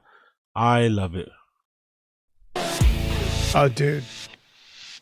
It's some crazy shit, It's good, huh? Yeah. You're really scared there. I was scared there, yeah. The only time I was scared was in that Viper, that Calvo Viper. The other stuff, like the F-150 Outlaw has like 2,000 horsepower. I wasn't that, I mean, it launched hard, but I wasn't that scared. That Calvo Viper scared me. Zach, my boy Zach, He's funny. in his cave, he's the best. Yeah, he's from Hoonigans. He's a beast, and he can drive his ass off. I was never worried about him. There was like lean in his old school, like GMC Jimmy. It would like, when we turned, it would like lean. That makes me a little. Either. No, I was straight up scared. Straight up bona fide scared. I don't like that stuff. I love speed. That was too much. Well, for me. you don't even like speed. You just like the. Speedster. Me speedster. Me speed freak. Me Achilles, you know? Come on. Anyway, whatever. Cool. We'll way up there then, I guess. You know? What can you do? Engine under it. You like having the speed. I like I like having power. I don't like You're the guy who's like this. Hey, I've got 6 black belts. Now I don't use it because Don't make if me I use do, them. Yeah. I could kill everyone here. Yeah, I like having it. I don't know. It's like when I saw your boy at that East Dallas Diesel, I bought this 2024 Ram 2500 with the Cummins in it. This isn't going to matter to anybody unless you know fucking trucks. But in order to tune them or mod them, you got to switch out the ECU, which is the computer in the truck. Oh, sure, the ECU. It's a nightmare. Really? Nightmare. Oh, it's like $5,000 just to switch it out. Jesus Christ. I did not know that when I bought it. You ever meet like a guy who's like all utility? Like What I like about this kind of show is that the cars it's all about speed and performance, right? Really, I love how Bryan is trying to feign interest the same way that your dad would when you brought some bullshit back home and just want to look like a hater in front of people. Look at him, he's trying to be, oh yeah, so they scored a goal, right? They put the spherical object inside the net. That's a good thing, no? God damn it. It's about some of them are, and then some are like Zach stuff. I mean, that's a crazy horsepower, old school GMC, but it's like everyone's just car guys. Like, all the car guys we're all the same. We just like wild shit. Everyone voids their warranty a day after they get their car. Yeah, like I don't know why this reminds me of that, but I just like, some people are just rougher, like they're street. I remember one time. It's gonna be about a man, isn't it? It's probably gonna be a story about a man. Look at his face. I need that for my thing next time. It's probably gonna be a story about some sort of man, some sort of altercation, something, right? It's gonna be another tough guy story. He's always in the midst of tough guys. Always in the midst. Rarely being challenged. Come on, let's see what's so funny. Let's see what's so funny. Let's see what's so funny that would have meant would allow a grown man to do all this shit. Let's see. I was like, my first year at Mad TV, and there was this dude hanging around. He was this kind of like long, lanky guy who looks like my friend said he was kind of a tough guy, came from Jersey. And he said, you do all that karate shit? I go, yeah. He goes, so show me what and I was like, show me? I was like showing him something. I was showing somebody else. You've already lost. And when he they goes, say show me. Yeah, no, I was showing somebody else, and he goes, what is that? What you do like that? Old man's losing the plot, man. Just go home and look after your kids, bro. Go home and look after your kids, because what the fuck was this? And I go, you're coming, like if you step here, and he goes like this, he went, oh shit. He went, in my eye, but he didn't hit it. He just goes, yeah, shut up. Like that. He goes, what happens then? I was like, wait, what's that have to do with the car? I don't know. I just thought there's a lot of fancy shit, and then somebody's like, shut up, man. Not to get sidetracked by Bryan's story about this. Well done there, Brendan. What the fuck do I have to do with the cars? Nothing at all. To watch it, because if we did 4 episodes, if it goes well, they're gonna order 22. So go freaking watch it on 4 episodes. They ordered 4 episodes, or you made 4 and pitched it. Again, just a little detail, but I just moved. The way he discusses things is just so unnecessary. Like, what? Oh yeah, we signed in and we were like, what are you talking about? God damn, this guy. Tubi. I don't even have Tubi, but I'm gonna get it. March 26th. That's a bit weird, isn't it? You got a show on Tubi, you don't know the date is premiering, the time, how to get a bag, 0. You're just sitting there. I'm not for it. I don't know. Who cares? Let's continue. Thursday. That's what I'm being told. I have a convo with Tubi after the show today to get the exact time. How long are the episodes? They're long. Okay, so are you allowed to take pieces and put it on YouTube? Oh yeah. Yeah. Great. Yeah. Great. Okay. Amazing. So people will watch the clips and never the show. Now here's the thing. True. But it's all right. True. It's all right. That's actually how you start. That's how you get the show. Well, but originally me and my boy Steven, who does Fully Torqued, we created the show together, and it was just supposed to be like, that's what it is, like a clip show. Mm-hmm. And then Tubi came because they want original content. Like, hey, can you make this TV show? And we're like, good. All right, it can't just be burnouts and donuts. Yeah. Like, we got to create some dialogue here. So what would the clip show would have been then? Well, the clip show just would have been something they put on YouTube for clicks and get FBL money and shit. Is that what they're doing? So weird. Love it. And what's the gist of the show? Like, what is it? You go people's buddies, wild builds, doing crazy shit in their wild builds. People love that. And shit. In Texas, there's a bunch of stuff. But people we shot in LA. We got I think 2 or 3 episodes in LA, and then we got 2 or 3 episodes when here. you add shit onto a car, the warranty's gone, right? Right away. Yeah, and then what? And there's a whole science. But all that's I mean, when you're swapping engines or doing like, the cars on there with like over 1,000 horsepower, you're gonna have some issues. They're not gonna be the most reliable cars. But if you add the right mods to your truck or car, it actually extends the life of it. If you don't go crazy. Really? But car manufacturers make more money in like the servicing the cars than they do selling the car. All their money The majority of their money comes from all the check engine lights and oil changes and all that bullshit. That's where they're making their money. It's all a hustle. Of course, Brendan uncovering the big conspiracy that is garages and auto repair shops. The big conspiracy, what they won't tell you about, you know? Ooh, shaking.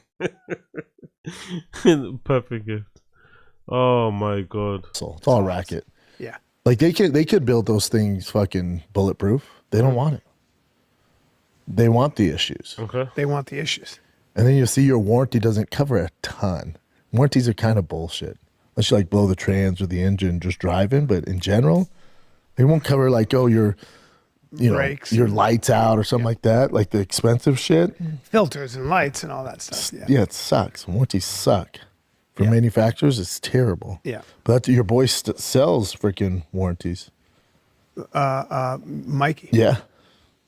Oh, Yep. legit. It was him and 2 attractive girls. Of course My not. boy Fernando's like, this is what they do. They have the guy who sells it, and they get 2 attractive girls that know about warranties. He's like, that's how it goes. Does it make sense though? You don't want to come in with 3 dudes. Well, Like, you know, you ever, like 3 you ever one of ugly my, dudes. my parties when I used to hire a chef and he would come and cook for everybody. I think I played it already. Cool. Let's move over from that one. The Tubi show itself. Not gonna lie, that show looks kind of shit. Visually, just purely off of aesthetics alone, that show looks like something I wouldn't personally be into. Has he got any promo on his actual account? Let's see. Has he got promo about it on his account? Yeah, he does or not? Is there any truck stop, whatever wild shit on here? Cool, maybe not. Anything else on there? Oh, is that Chin Cybertruck? Okay, there's Chin Cybertruck, by the way, in case you're wondering. Chin To my Cybertruck. goddamn shop. I walk in the studio today, look what's in my goddamn shop. Mother trucker. Not mine, kids. Absolutely not mine. Okay, chill out, man. Piece of shit.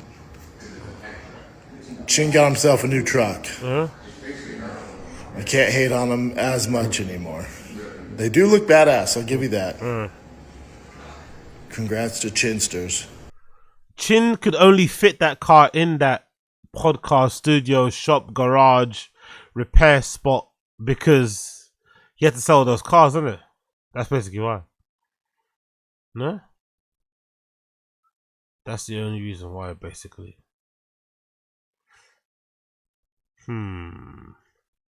Spacious though. Looks kind of spacious on the inside, but yeah, Chin's finally got himself a Cybertruck.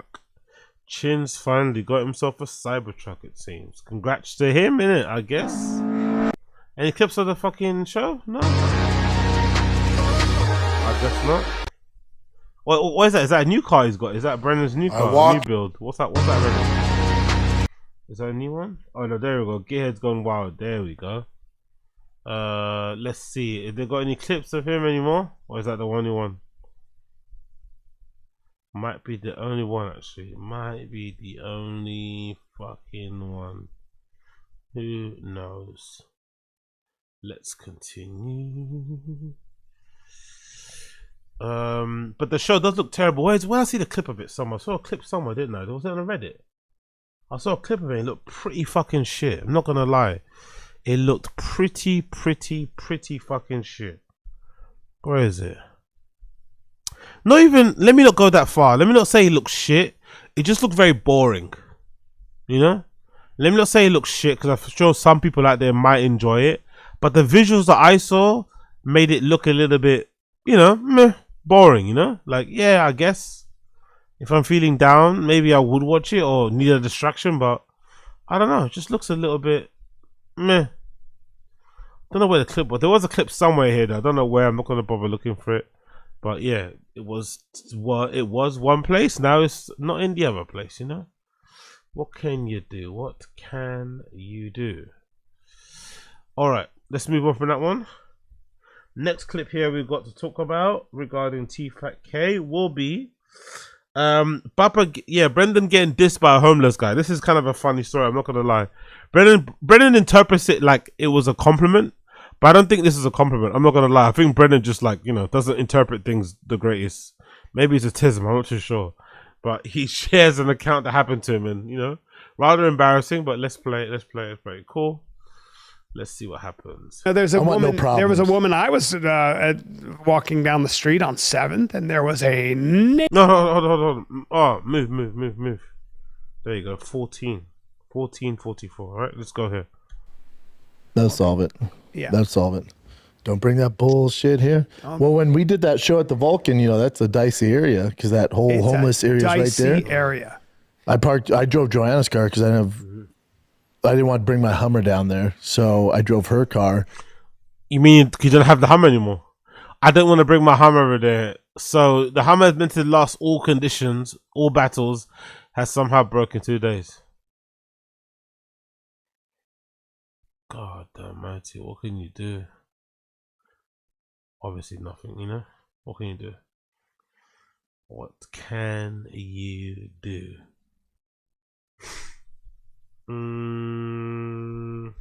So me and her after the show are walking the car, and there's a homeless dude in front of, I'm not a small dude. No. This small, skinny homeless dude. I'm not a small dude.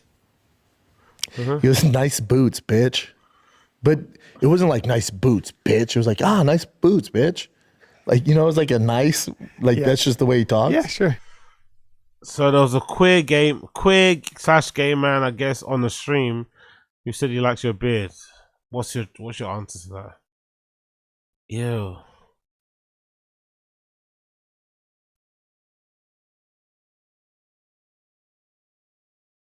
Cool. Let's do it.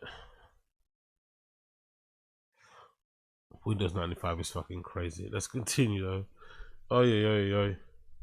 I was like, all right, well. Well, yeah, I saw. And even Joanne was like, that was weird, right? Because it wasn't like, he wasn't like, nice boots, you stupid bitch. Yeah. He was like, damn, nice boots, bitch. Yeah. Like just. He didn't say that though, did he? Did he say in that tone? Did he add the damn at the beginning? Or did you just say nice boots, bitch, in a sarcastic, mocking way? The fact that he didn't get that is kind of concerning, I'm not going to lie. That was definitely about, who.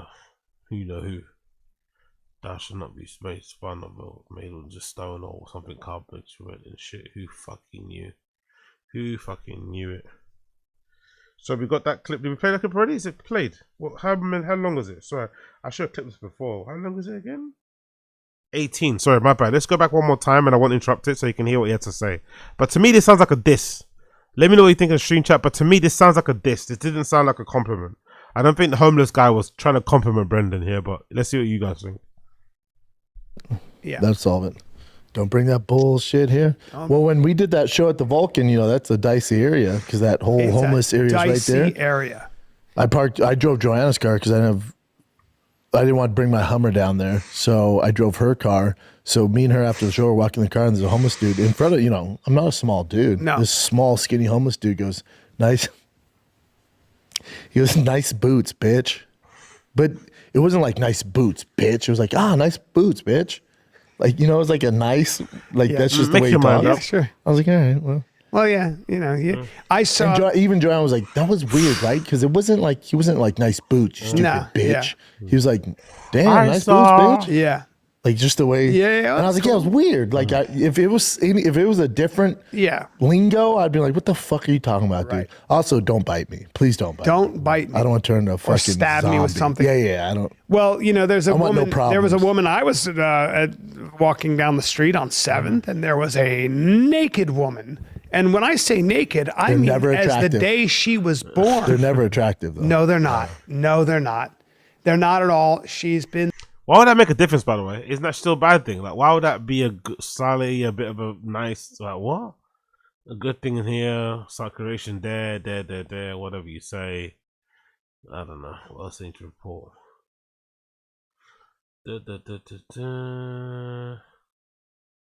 Let's care more. And then the next clip, or the one I just spoke about there, most likely was a fake story, I would say.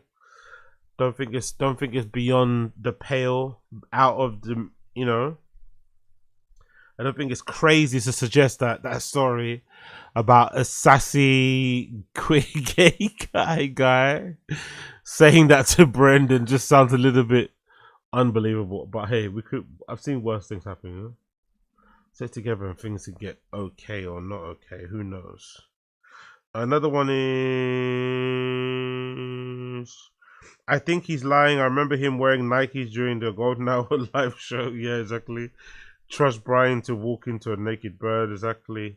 Let's go. Next one. Next clip. Next clip.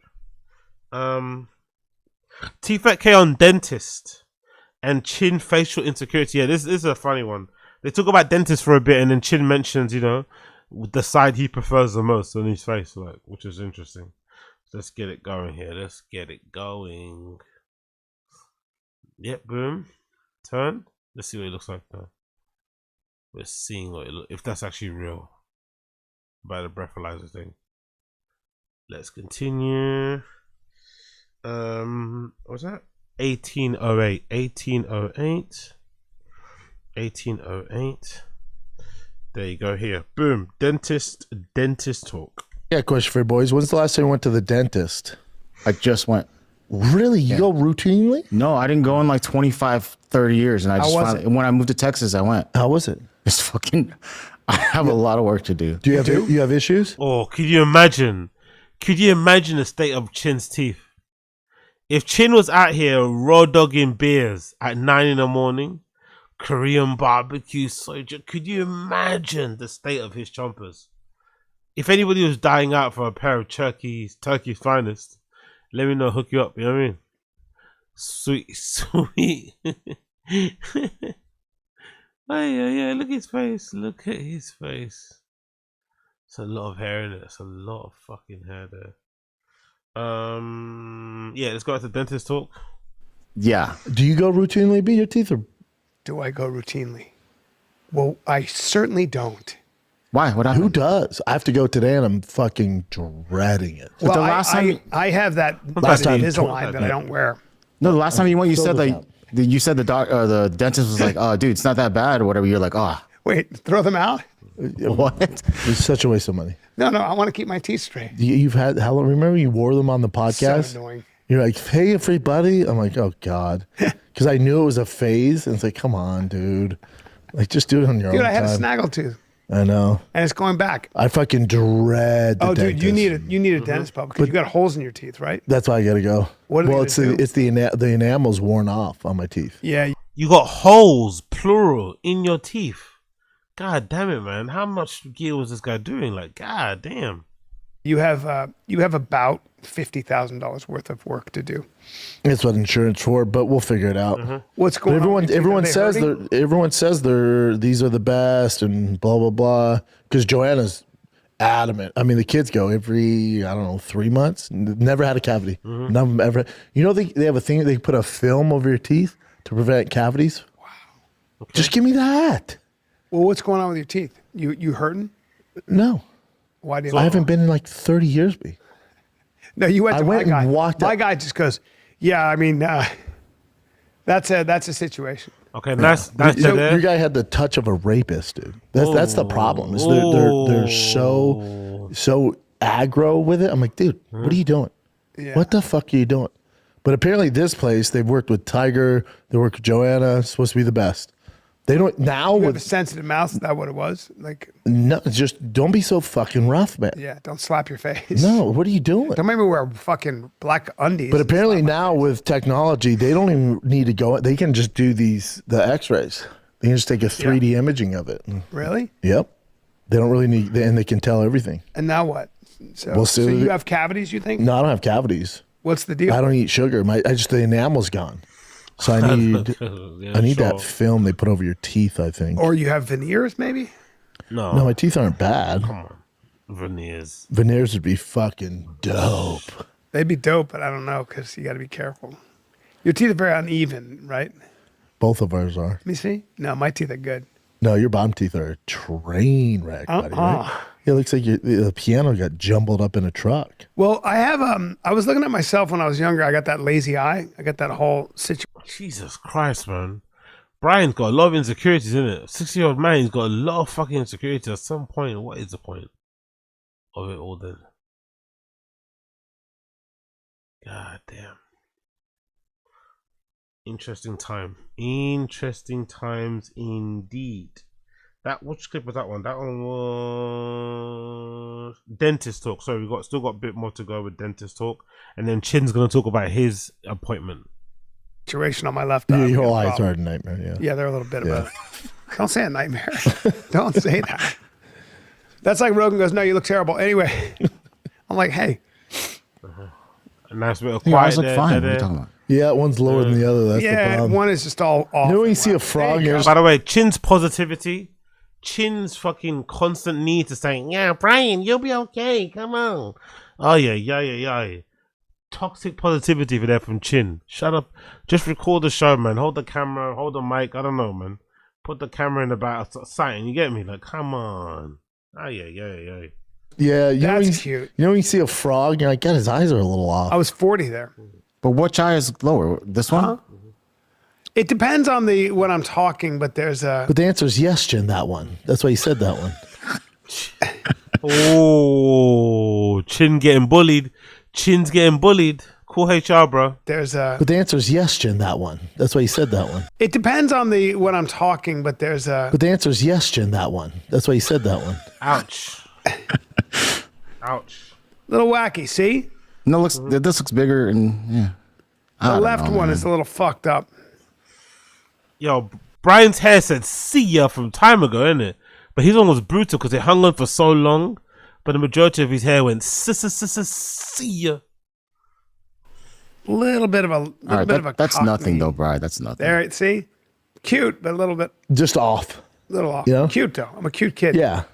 You're like a polo shirt at Nordstrom's rack where it's like Crazy segment of a show, by the way. Looking at your old pictures and just complimenting what you look like. I love that, by the way.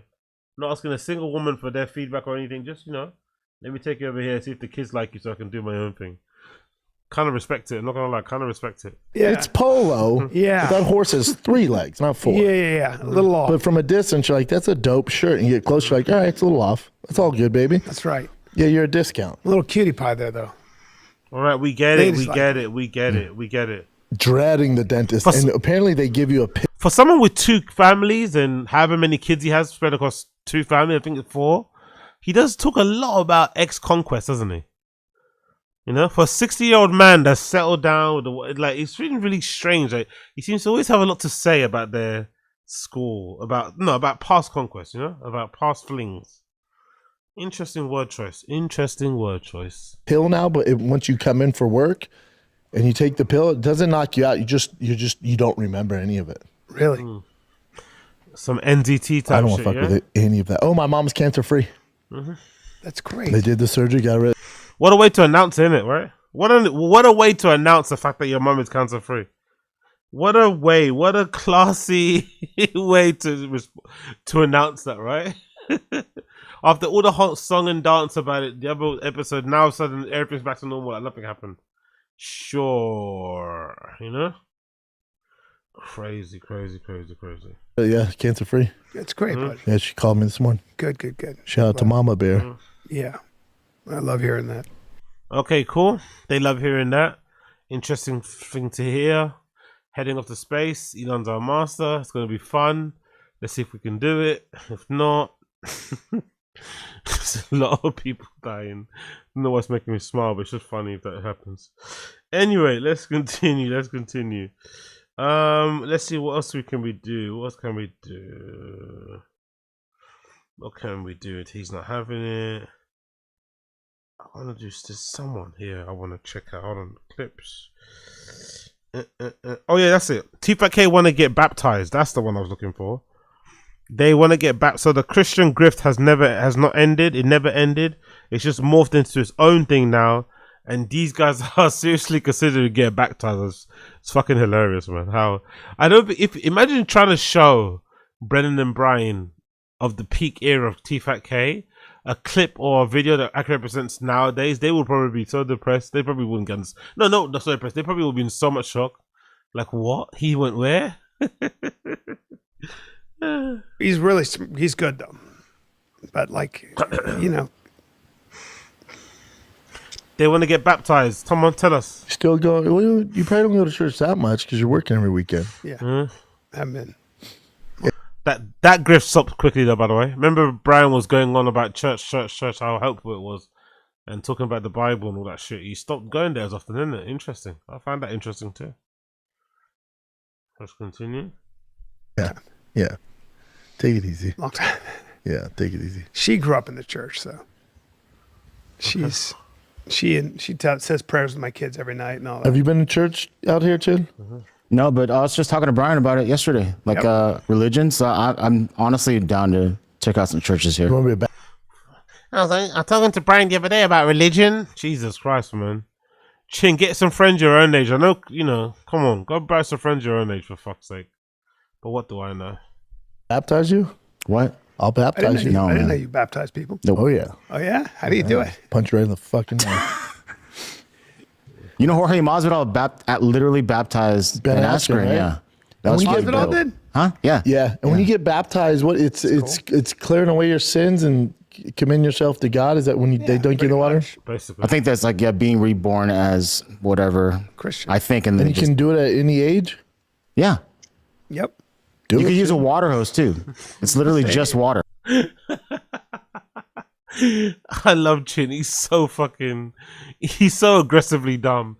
You can also get baptized with a hose. Why would somebody want to get baptized with a hose? Like what? Like your cat or something, Like we're fucking cattle. It's fucking crazy. Oh my god. Hey, buddy, put some effort. I know, but I'm saying you could, bro. If you're washing me down with a fucking garden hose, get in a lake. You can do it in a lake, right? Yeah. You do it in the bath. I'm just imagining what that would even look like. Like, okay, now you got the clip. Now what? You still gotta go. Like, it makes no sense. This whole thing. This whole thing makes no sense. Like, I'm like, this whole thing makes no sense. Yeah. Anywhere. I need some more holy stuff there. You can't be washing me down with a garden hose. My buddy told me he was in Zimbabwe, and there was a lake, and they wanted to have he was a Navy SEAL. They were paying him to train. What they wanted was an aquatic force, and they get in the thing, and they had this shitty scuba gear. And my buddy looks at the lake, and he goes, "Are there any crocodiles?" And the guy goes, "They don't attack during the day." Okay. And he goes, "Is that true?" And he goes, yeah, no worries. Is that what they told you? So they all get in the water. They're all in the water and they're practicing stuff. And he's like a little sketched out. And he's like, all right, well, I guess that was what it was. And then the next day they went to practice what he was teaching them. And one of them got, say it with me, eaten by a crocodile. Taken out. Yeah, he literally just got grabbed and taken, taken. He's like, I thought you said they didn't attack during the day. Yeah, he went, like that. They heard him go, You know what you chalk that up to? Bro science. Yes, that's right. As long as they don't attack during the day, I'm like, I could have told you. How do you know? Yeah. You remember Forrest Callen? We had him on. You ever hear a story about that? About they're in a boat. They're in Zimbabwe, I think, or whatever. I know he just sits there, does he think he's imparting wisdom? Like, either hurry up and fix your thing, or please, enough. God damn it. And they crossed the lake, and then these two muscular African guys, young guys, hey, we want to grab some beer. Can we borrow the boat? They go, yeah. Muscular African guys. They get in the boat, African guys. and they go 15 feet, 15 feet, and this giant crocodile bumps the boat, tips it, grabs one of the guys. He just disappears. Oh yeah. They just see his tail. They didn't even hear the guy scream. They run in and grab the other guy, and it's fucking great. Forrest Callen's primary crocodile attack stories involve investigating many. Yeah.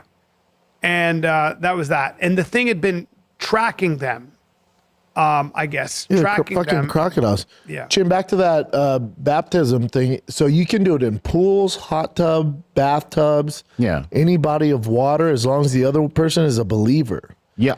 When I was a kid, if you baptize me in my fucking hot tub, we're both going to hell. You know what I'm saying? Yeah. Buddy. Yeah. It's cooler in a lake. That seems like majestic and stuff. Lake, ocean, river, I'm up for. I still can't believe you said if you want to get baptized, you can get baptized with a garden hose. Honestly, Chin is just incredible, man. Chin might be the most important member of Tfatk. He's the most valuable player. He might be. You can still get it. Just water down the Pepsi. And don't get girls to fight each other. That's fucking brilliant. Honestly, I love it. Absolutely fucking brilliant. All right. You could just liquefy cocaine and give it to the bear. Great result, by the way. Understanding, very human. Oh yeah. What you tell me? All right. One more, and then I think. Hold on. One more. What in the timestamps? Right. What do I have here? So we got that one. Oh yeah, this is a good one, isn't it, as well?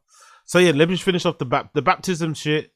Interesting because the grift never ends. By the way, it's not really even a new thing. It's just another way just to kind of get on the boat and say hello. You know, big up everybody doing special things. You know, we're out here doing special things. Everyone out here doing special things.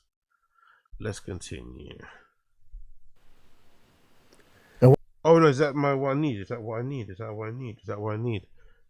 No, what does bring up is good, bring right? up the definition of baptism? Let's go to Lake Travis. Let's all baptize each other. I don't think that we can do it to each other because the three of us aren't believers. Mm-hmm. Yeah, to symbolize purification. Yo, big up. Brian's C depressed free. cause he knows deep down Hess a liar and did are that yappy girl. Smiley face emoji. 100%. Or at the very least, he's also kind of down because he didn't really fight, you know? Which is odd. Like I said, I think it's really strange how he didn't fight because it makes me believe he did it because he was on top of the world not on top of the world, but he was doing well, you know? New show announced, sold out tour, all this good shit. So, I mean, endorsements, great. Congratulations to you. Happy for you and shit, but yeah, I don't know. You can't rush it, innit? You can't rush these things. You cannot rush these things. But yeah, I just find the idea of Chin hosing anyone down to get baptized so funny. Repentance and rebirth. Rebirth. Wow. So you can do it at any age. Yep. Yep. Dude, you know you're connected to Jorge. Just have him baptize you. I don't. By the way, the amount of awkward silences nowadays is kind of scary. I'm not gonna lie. I'm gonna fast forward to a bit actually that I want to mention to you guys. Listen to how long this fucking lack of talking is. This in general, just lack of enthusiasm. Like, god damn it, you guys, what the hell are you doing? Up till late, I'm assuming. Let's check it out because god damn, these guys are conked. Oh shit, what I'm doing here? What am I doing? So let me see which one was it? Yeah, there you go. 36:22. Look at how long this fucking lack of talking or anything is. Holy mother of awkward and bored silences. This is really crazy. Another example as to why the pod has fallen off over the years, you know? They very much lack an ability to I don't know, be entertained by each other. They definitely don't want to be there. Yeah. Are you going to do any electric vehicles on your show, Bryn? Wouldn't have a show. Hold on one second. Name the best electric show. Yeah. Are you going to do any is that the right time stamp? Yeah, it should electric be, right? vehicle? Yep. Yeah. Are you going to do any just sitting there, nothing, no communication or nothing. See that? They don't even move. No sense. Yeah. Nothing. Yep. Nothing. Yeah. Nothing. They don't want to be there. You know, don't be there. But the phone focused everyone around is fucking crazy. I'm not gonna lie. The phone focusing everyone around them is absolutely insane. But you love to see it. You love to freaking see it. Okie dokie, we did a bit of that. And then I think we have Brennan expressing or explaining why he's so anti-electric car. Let me see if we can find some. Actually, is. You know what? Maybe I'll go to that. Okay, next one. Let's do, because I don't remember that one. Let's do Papa explaining why the UFC is burned. Why he's burned his bridge at the UFC. Let's find that one as well. Why the UFC is burned at the UFC? Yeah? I think that'll be fine. Let's just pray for it anyway. You know, you never know. Okay, let's double check this. Let's just get the captions out of the way. It's a little bit like this. It's like, so AI, I don't know if you saw, but Sora is closing. Like everybody's like, oh, Sora's going to change Hollywood and stuff, right? And the problem is that, like, okay, you can do a lot with Sora. And what was Sora? It's so Sora was. I wonder how many times are they going to mention Sora? Let's see. If I gambled, I would love this, but they've already mentioned it more than 6 times. That guy's face. I wonder how many times they're going to mention her name. Because God Almighty, you motherfuckers, like enough. It's like just people watching. I don't know. I got no words. I got no fucking words for my fellow man. We got the man them out there. We got the man them. You get me? Yeah. You could like you. Honestly, that's all it is. That's all it fucking is. Where are you? You can do a lot with Sora. You can do a lot with Sora. Sure you can, brother. Sure you can. Let's get his teeth out there. There you go. Cool. We did a bit of that. We did a bit of this. Explaining why the UFC bridge has been born. Yeah, that's the one. 47 what? 47-14. Let's show the fighters how to knock skill. Bear with me a second here. What was it? Was that even true, that story? Perfect explaining what UFC. 47-14. Doesn't matter. 47. You have a gun?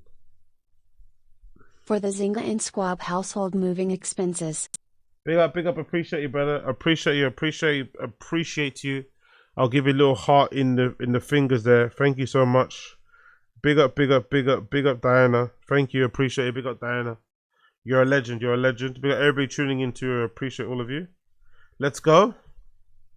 47-14. They talk a little bit about what's that? Brennan explained why he burned the UFC bridge and doesn't kind of regret it, or kind of does at the same time, I guess. Anakin Florin's doing great too. I loved working with him on when we did UFC Now. Great, all the way around, great.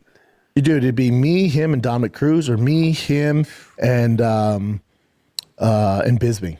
Damn. It'd always be I like Cruz and I like Bisbing too. The three of us together is fucking amazing. I've no one to talk fights with. I love Bisbing, man. I love all of them. Yeah. Yeah, I love because I have someone to talk fights with, and they've been in there, so I love that Dominic show. Cruz was at my show. And then when I talk shit about the UFC and the pay, I remember I showed up to do UFC Now, and they're like, literally didn't give me a warrant. They're like, hey man, we can't have you. I'm like, what? Because I criticized UFC pay, like, unfortunate, and the whole staff, everyone was like, we're so sorry, man. Dude, so you got there and they got my car and turned around. Fuck. Mm-hmm. Oh my God. And I went, all right, that's how we're gonna do this. Oh, prison rules? Okay. Wow. I'll double down on firing the kid. Damn, bro. That's how it went down, bud. Yeah. But also, in hindsight, no shit, Brendan. Yeah. Yeah, buddy. Well, hold on.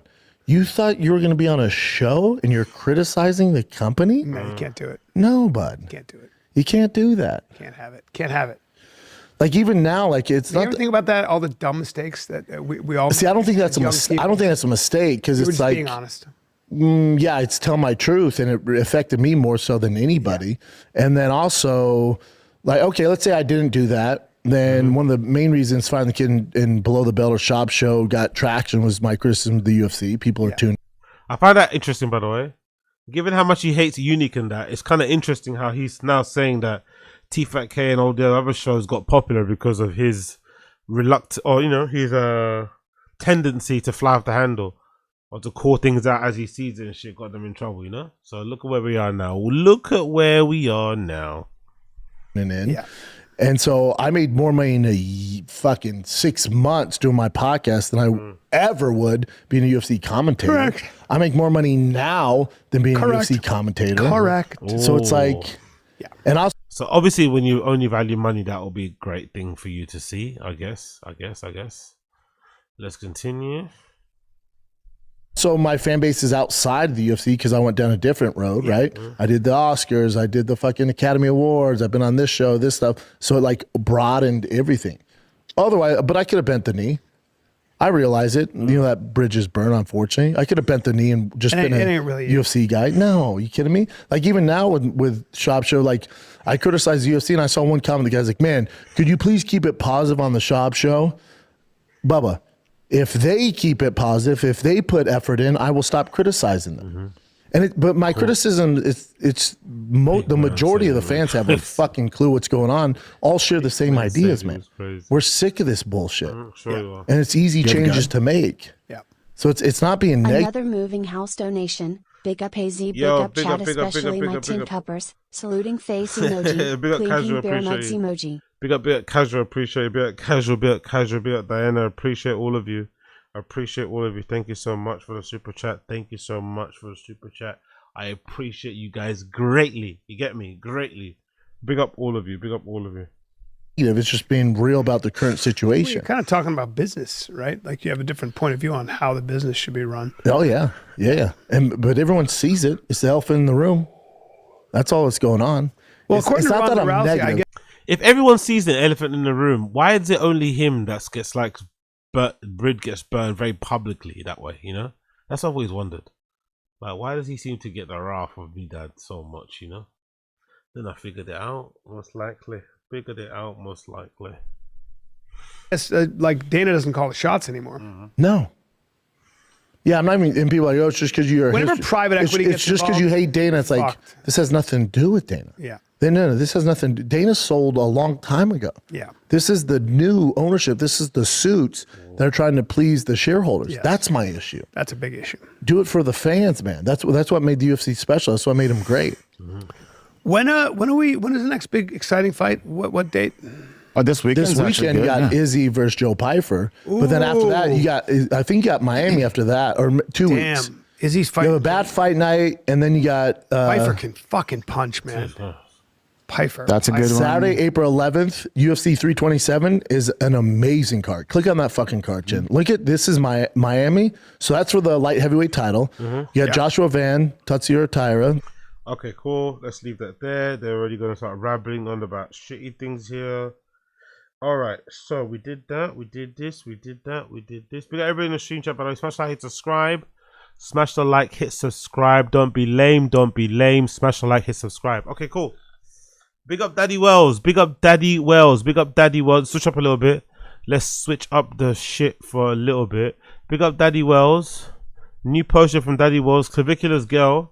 Clavicular's girlfriend, you would say, Violet, got picked up. She got picked up by the Miami police, I guess, for the incident that happened a couple of days ago where they got into a fight at their crib. Some people are alleging that maybe the alligator shooting thing they did on stream might get them in trouble too, but right now it's not the case.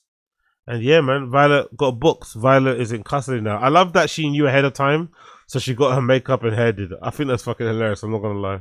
She definitely knew ahead of time and she wasn't going to get caught slipping with fucking Kips, you know? So yeah, did a good job. Everyone did their job. Everyone did their job expertly well here. Let's play the Mama Wells or DADDYWELZ video anyway. Let's see what she's saying about my guy Clavicular. What is it? Look at that. Crime maxing is crazy, by the way. Clav is going down in prison. Not too sure about that. Let's find out what she has to say. Big up, big up, big up. Big up DADDYWELZ. Guys, I always hate talking about this American Psycho little twink. Listen, I'm going to be a hater in this video, so if you got nothing nice to say, then come sit right here, boo.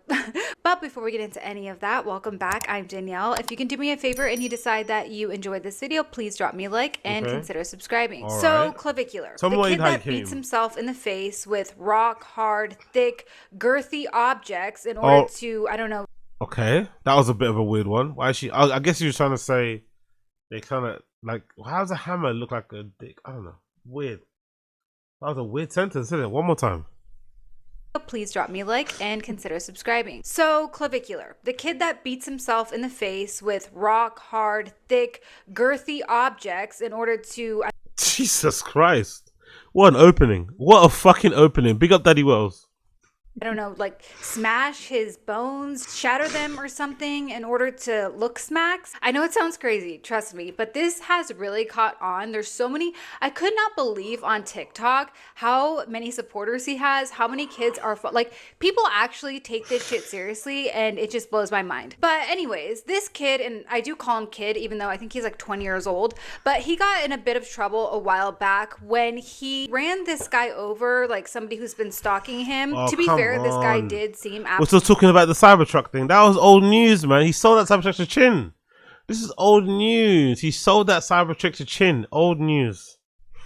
batshit crazy. But then come to find out, he actually never got arrested for that. This article claims that he was claiming self-defense. And then I also read that it may have been a staged stunt. Makes sense. Start driving with this guy. Drive. Oh my god! So funny.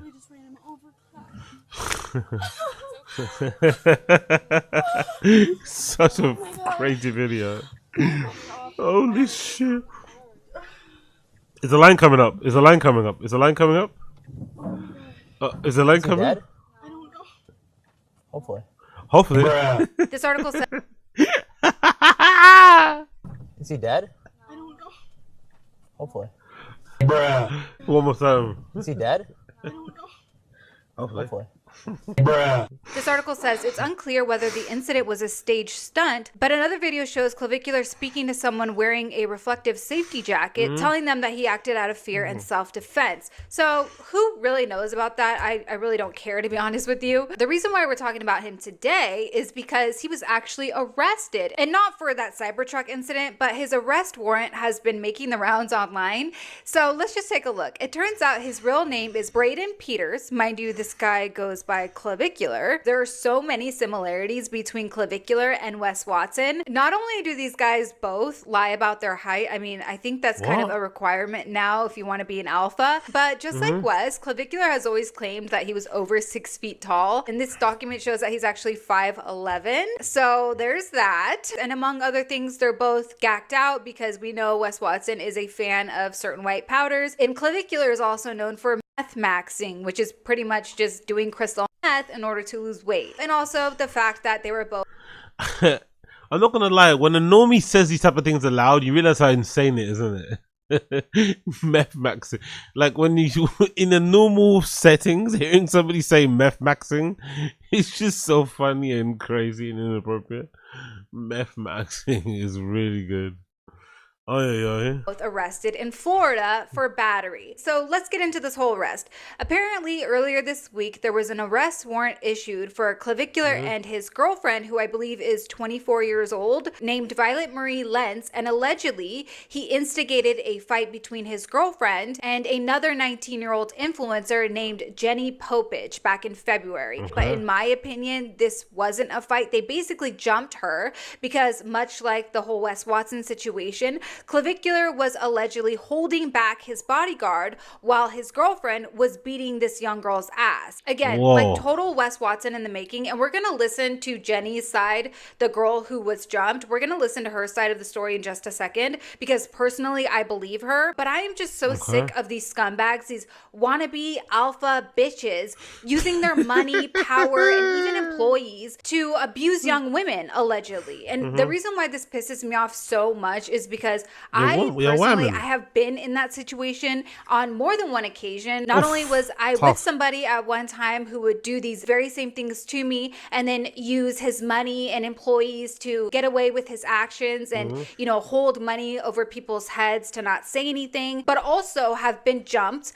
by a man with his girlfriend. So men doing this kind of shit just absolutely disgusts me. And I understand, like, I'm not in the camp, like the whole believe all women camp. I definitely don't subscribe to that mindset. I know women can lie, but when you have a pattern, these guys have a pattern, okay? If these guys were just out here being, you know, silly, goofy, harmless streamers, it wouldn't matter, right? But like I said, these wannabe alphas have a pattern of violence, hurting women, scamming, lying, not to mention they almost all of them have severe mental issues.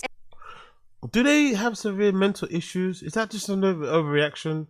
You might not like their behavior, but I wouldn't go as far as saying that they have mental issues. Not all of them, anyway. I think she's going a little bit over the top here. A little bit over the top. And these are the same corny ass men preaching about being strong and alphas. Meanwhile, they are the most weak, fragile, insecure. Like, this is the epitome of weakness. They are so goddamn mentally weak. They can't handle rejection. They are so overly obsessed with looks and how people perceive them and what people think of them and their following and all this bullshit. The second they don't get their way, they lash out and they do shit shit like this. And personally, I believe these women. Like, I don't believe all women, obviously, but I do believe many of these women that come forward about these men, because this is the pattern that these guys have shown. They are mentally weak, they're fragile, they are little pussies. And personally, I don't think this retarded little twink is any different. I don't think he's any different than Wes Watson. Like, fighting is one of the most ridiculous concepts to me because of not only technology, but reveals why learning how to fight is a waste of time. Yeah, just hire 5 black security guards, doesn't it? Make sense? Handle that shit for you. Once you sort of get to a successful position, you have private security. You have privacy. Big up. She's a yap maxer for real. She's a good looking lady. Big up DADDYWELZ. Big up everybody in stream chat too. Security. Fighting is big up casual. At the end of the day, in a world of technology, I see all these people taking boxing lessons, especially Jesus women, Christ. God forbid. Self-defense classes. It's like, you know, what is this, the Stone Age? Like boxing with our hands? It's like people got guns. This is South Florida. So go to the shooting range. Don't take a fucking boxing class. But anyways, let's watch. This is Jenny Popich. Yeah. So let's take a look at what she has to say about this whole thing. Mind you, this happened back in February, and Clavicular was just arrested for this. Hi, you guys. I'm coming on here to talk about the incident that happened on live 2 days ago. I've been really distraught about all of this and just quite literally in shock because I realized that I was set up by Clav and his girlfriend for this to happen. They planned to beat me up basically once I got back to the Jesus Christ. He is truly the devil. It's not a facade. It's not an act. He is a horrible specimen of a human being, and his girlfriend is just like him. Damn. His girlfriend allows him day in and day out to sleep with other women, if it's for money, if it's for the stream. She is always there behind the scenes letting this happen, and I can assure you, after he's done using women, he throws them out on her behalf. He does all of this to please her. He humiliates other women for this girl. I was under the impression that we were going to go to Disney World and then go to a pop-up meetup that he had going on, and I was going to go home. On the ride back, and this is why it's set up, he continuously asked me, do you think you could win my girlfriend in a fight? Do you think you would win in a fight with Violet? Who do you think would win? Do you want to fight her? To which I responded, I'm not interested in getting in between you and your girlfriend, which, by the way, it's a little weird of a relationship that she allows you to do things with women every day, but I'm not trying to be one of those. I essentially said, I'm not interested in fighting Morals and principles, maxing. anyone. I'm here for a good time. When we were in the van, I did think the comment was a little weird, but considering the fact that he's a live streamer, I thought this was a clip farm to get his chat talking.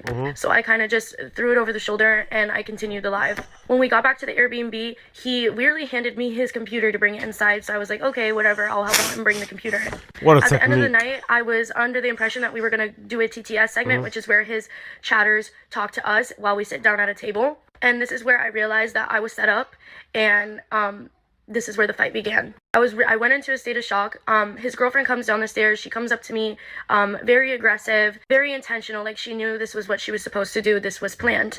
She's basically in my face saying in front of everyone that I want her man and what am I doing with him and that I'm a fake ass bitch and all these things. And to which I responded and stood my ground and defended myself, because never let yourself get humiliated. Never let somebody try you when you're especially not in the wrong.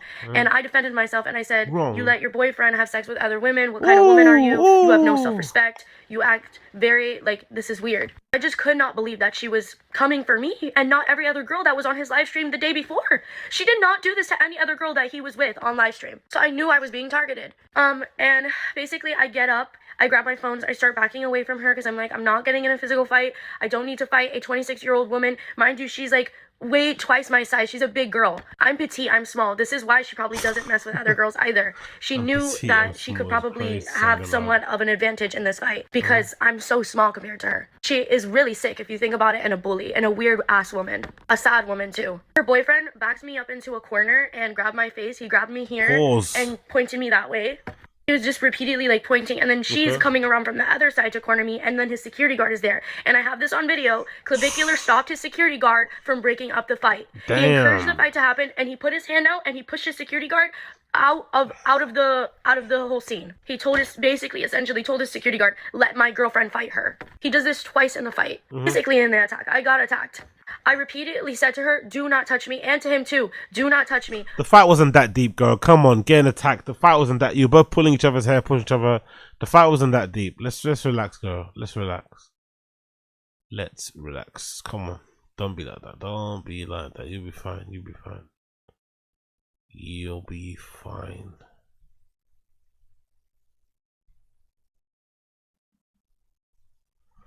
Can't say I didn't try, yeah, you know.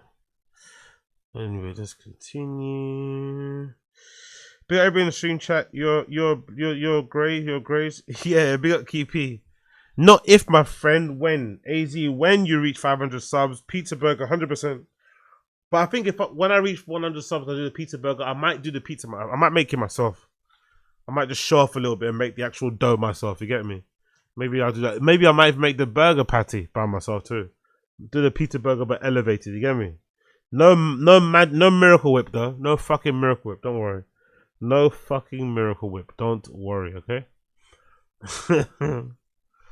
Do not touch me. Do not touch me. She puts her phone down and she starts grabbing me and she says, I'm going to drag you. I'm going to drag you. Mind you, this is all her problem. This is all her boyfriend's fault. Is dragging me, and then that's when we just go into a brawl. I'm on top of her, basically holding my ground. I think she flips on me, and then I'm back on her. And while she's on top of me, the security guard tries to go in and kind of like grab her off of me, and Clav goes like this again. He interferes with the fight and goes like this and tells his security guard, no, don't help her. You can't do that. He is a 6'2", grown 20-year-old man. Exactly. Encouraging his 26-year-old girlfriend to be on a 19-year-old, 5', 96-pound girl. Like, I'm just in disbelief. He was saying, get her, beat that bitch's ass, get her, Violet, get her. I want to also point out all of his friends, his cameraman, his best friend, Yuritz, who has a sister. Braden Peters has a sister. Yuritz has a sister that is my age. Their sisters are my age. I would love to know how they would have reacted if their sister was in my position, getting beat on by a 26-year-old woman. I know damn well Yuritz would not have stood by. To be fair, she's a bit noisy. The voice is fucking crazy annoying, but considering how young she is, she did pretty well in the fight. I'm not going to play the video because I might get me struck down, but the little tussle she had with that Violet girl, she did pretty well. She didn't get really, she got, you know, stepped on towards the end, but she was standing up for the majority of it. She did pretty well. But big up her. She did okay, all things considered. She did okay, all things considered. Can't really hate on that, can ya?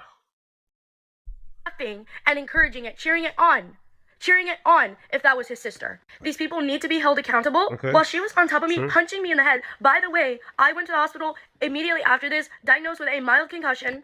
Bob is above us just watching it happen, cheering his girlfriend on. I managed to get on top of her just to like basically get this girl off of me. And that's when Clav grabs my wrist, both of my wrists. He has my wrist just like this, okay? A grown man grabbing me and pulling me off of his girlfriend. And you can see her getting dragged because I was not letting go of her hair. I'm like kicking her, and he pulls me up and he holds me up and he doesn't let me go. He doesn't let me go, and I have the security guard on my legs trying to grab my legs because they want to throw me out of the house after they started a fight with me.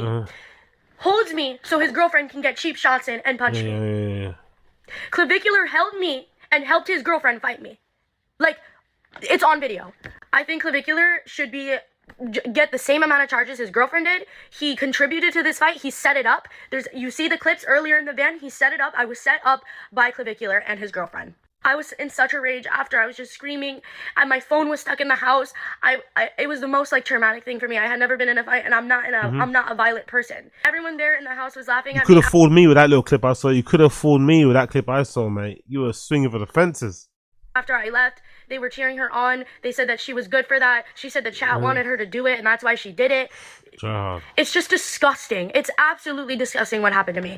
Right after I left, literally right after I left, he deleted the entire live stream because he knew he was wrong. His entire chat was spamming that he was a disgusting human being and that they did not support this. And I think that he thought they were, and it went the total opposite way. And his stupid ass even threw his own girlfriend under the bus. If you go on his Twitter, he literally says, "You guys are right. My girlfriend is in the wrong." So she has her own boyfriend throwing her under the bus after she's fighting basically for him.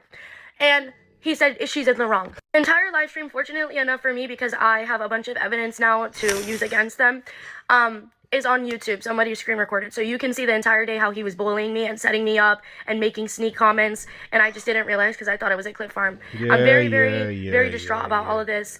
And I just want to say Clavicular is a horrible human being and he's the devil. And so is all his friends and his girlfriend. And they deserve to be getting justice. Guys, I Fuck, believe she's this still is a separate going. incident, but I still feel like this is a good God example damn. and shows a clear pattern of how Clavicular uses his girlfriend Violet to instigate fights and just basically escalate conflicts between. She's also a bit dramatic too, by the way. She's like, I think everyone in the kick chat absolutely hates Violet. They hate it so much, but it, you know, Tariqa said she's the only one that actually liked him from the beginning, so it gives her a special place in his heart. But yeah, I don't know. Who knows? Who fucking knows what should normies do? Who knows? It is what it is. It is what it is. Cool. Clavicular tells Violet she should afford the girl. In this next clip, you'll see him encouraging Violet to pour a drink on a girl's head, basically to start a fight. And this just, to me, is further proof that Jenny is telling the truth. You have to do something for the stream. You gotta pour a drink on that bitch's head. Oh, chat. Most of it was a joke too, but it was said in jest, you know. Some of these clips have been taken out of context, you know. There's whole context behind this. Where you go to Christmas market, because it's heating up and you ain't got to drink it, you know. That's more of a good reason. As opposed to suck on that shit. Like, come on. Okay, let's do this. Bish bash bosh. Chinner, I said Chinner, what the fuck are you doing? I can't. I would start a Chat, fight. or live. That'd be bad. Yeah, do it. She's already gone. That's a clip, but that's a clip though. You gotta think in clips. Oh, chat.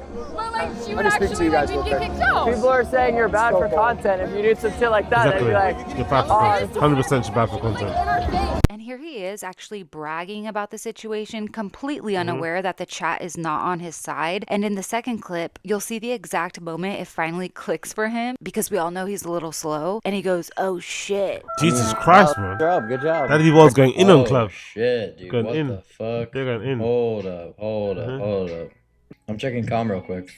Ugh, this kind of stuff completely disgusts me.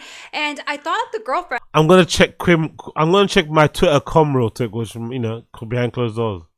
Ugh, I'm so disgusted. Like, what? Disgusted at what? What are you know? Come on. Oh yeah.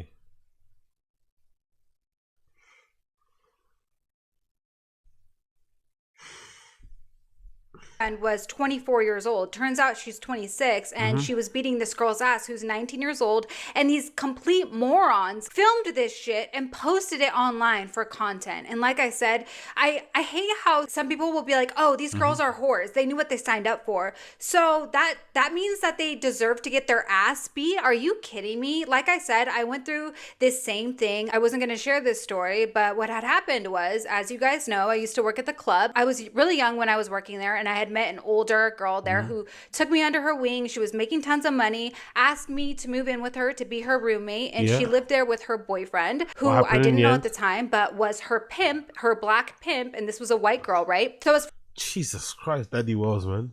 Girthy, this black pink white girl. She's on demon time tonight, isn't it? She's on demon time, DADDYWELZ. God damn, girl.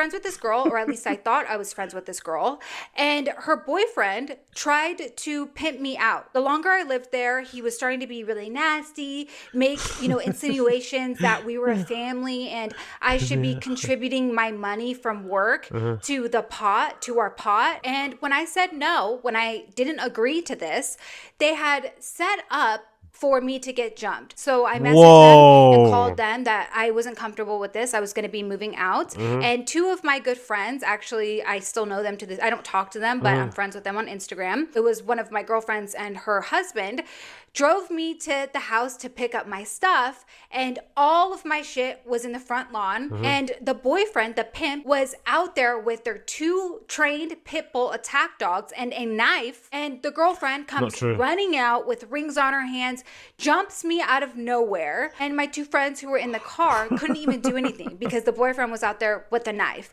I called the police, and I felt as though they were trying to convince me not to press charges. They came out and they took a statement, but I felt as though they didn't believe me.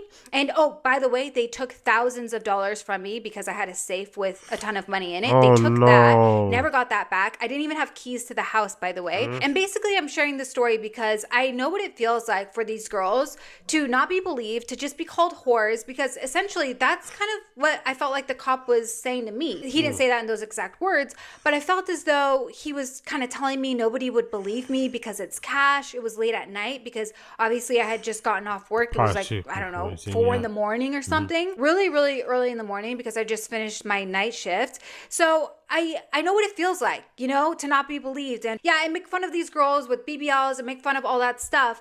But that doesn't mean that these girls deserve to get their ass beat. You know what I mean? Especially by men or men intervening and instigating fights. It's so disgusting, completely disgusting. So I do want to see Clavicular, you know, punished for this, as well as the girlfriend. She has no business fighting as a 26-year-old woman. What are you doing fighting with a 19-year-old or jumping a 19-year-old girl? What the fuck are you doing? And I can hear the comments already. We can't take you seriously because you were a stripper. I don't care. I'm loyal to default. Big up, Jesus Christ, some of these. Yeah, I believe women.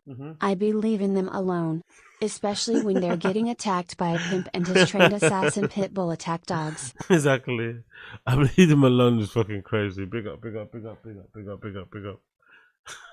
I don't give a shit. Talk shit all you want. I don't care. I've heard it my whole life. I'm fine. So like I said in previous videos, these streamers are encouraged to up the ante. They get rewarded for violence, for these crazy outbursts, for doing crazy shit. They get more and more views. And once they see that their poor behavior is getting views, they up the ante. They keep getting worse and worse because they know it gets attention. So I guess Clavicular has already been bonded out. Surprise, surprise. And at the time of filming this, there is still a warrant out for his girlfriend Violet, and they're looking for her. But on top of all of that, he was already under investigation this week for shooting a freaking alligator. Sure. This might be, again, from what I understand, the alligator or whatever that was in the river was already dead, right? Allegedly. If not, that's the most crazy thing I've ever seen. And especially when you account for whatever might be underneath as well. It's like the actual alligator. It's like, I don't understand this. Or is this like a done thing in America? Let me know in the stream chat. Is this like a very commonplace thing? Maybe in parts of the South, Midwest, I don't know, wherever it is in America. Where kids over there buy super bikes and don't mind taking them to the swamp land and just park him up somewhere and loudly going and firing at everybody. I wonder. No.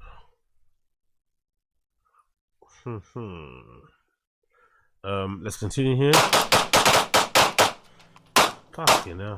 Crazy shit. Yo! Hey, I think it's dead. Oh shit. I can't hear shit. What do you mean? Yeah, no percent. Yeah, it's definitely dead. I seriously don't know what pisses me off more. I hate people who hurt animals or children, the most innocent, vulnerable people or things in our society. I hate that shit. And this, I can't even tell you how much this pisses me off. Like, what are you doing? The alligator wasn't doing shit to you. But guys, you can't even try to make sense of these retarded ass streamers. You can't make sense of it. Like, anything they do, obviously it's for money and for views, but everything is just so ridiculous and it just annoys me. I can't stand this shit. But anyways, you guys, that is what's going on with this clown. Ugh, I don't even know. I just feel like this guy's gonna end up like a Wes Watson for sure. He's gonna end up like serving prison for a real, and they're gonna love him in prison. Let me tell you what, because this is like, especially in Florida, I mean, it's not that I want him to serve time, but with the way he is going and the shit, like he feels like he's so above the law and above everyone, he can just do whatever he wants. I mean, shoving away his security guard when he is trying to step in and help that girl, pushing him away, it's obvious that he feels as though he's above everyone. He can just do whatever the hell he wants because he's clavicular. So I just don't see a way, unless he has a massive epiphany and wakes up to his behavior. I don't see how this can continue without him getting in some serious trouble, because like I said, it just gets worse and worse and worse. But anyways, guys, thank you so much for watching. Please like this video if you liked it, subscribe if you would like to subscribe, and I'll see you next time. Take care. Cool. Weekend 1 done there. Weekend 1 done there. DADDYWELZ went super hard on fucking clavicular in there, man. Her interpretation of things is interesting because I've not really heard a woman's side of things when it comes to clavicular. Most of the only kind of impact I've heard from women about clavicular was obviously before you walked up. You get me? Okay. Then as soon as I open my mouth and start saying something, everyone's like, nah, which is brutal, but understandable. Brutal, but understandable. He does not look happy about that result. Absolutely brutal though. Jesus Christ. Jesus Christ. Okie dokie. Okie dokie. So we did that one. What's we more? We've done quite a few bits already, haven't we? We've done quite a few bits. Oh, hey, do you guys want to cringe? Do you guys want to cringe really hard? Do you want to cringe excessively hard? Do you want to cringe excessively hard? Do you want to cringe so much that you fold into yourself? That you kind of like pull down your trousers and stuff your head directly into someone's, I don't know, floorboard. And now they're, you know, putting their lines through it. What can you do?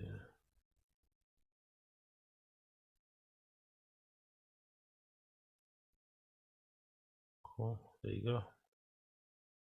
At long last, a long flipping last. Cool. Whoa! Let's see this. You want something cringy, right? You want to see something cringy? Look at this. You want to cringe? Look at this. I'll play him full. Clive is a picky guy, but he fucks with you. You gotta treat my boy right. I'll crash out over him. That's my guy. That's my nigga. Straight up. Ew. He'll shoot you. I trust you. I know you gonna treat him right. Huh? He'll throw you off the boat. Yo, this is my guy. Like, I catch a body behind him. Yeah. But I know you gonna treat him right. This is my guy. Yeah. Ew. I think he met Clav officially that week, no, or that day when he did the interview. I think Ak met Clav exactly that, especially that day, and was overly glazing him. Ak might be like early 30s, mid 30s, saying he's gonna. Obviously, the catch a body thing is kind of talking in jest and being funny. There's also an element of it of him talking to the girl that Clav's with, and it's almost a little bit of game in it in a way, right? It's almost like a bit of game, where you're hoping she might decide to, like, you know, leave the other guy behind and come with you type of thing. It's a little bit weird, but it does sound a little bit game-ish to me, you know, but still. What can you do? What kind of? Okay, that's fucking crazy. But yeah, what can you do? Clive is a picky guy, but he fucks with you. You gotta treat my boy right. Oh, it's not playing. Fuck. My bad. Whoopsie. One more time. Apologies. So you completely missed that. Ah, for fuck's sake. Okay, let's play it one more time. I'll play it one more time.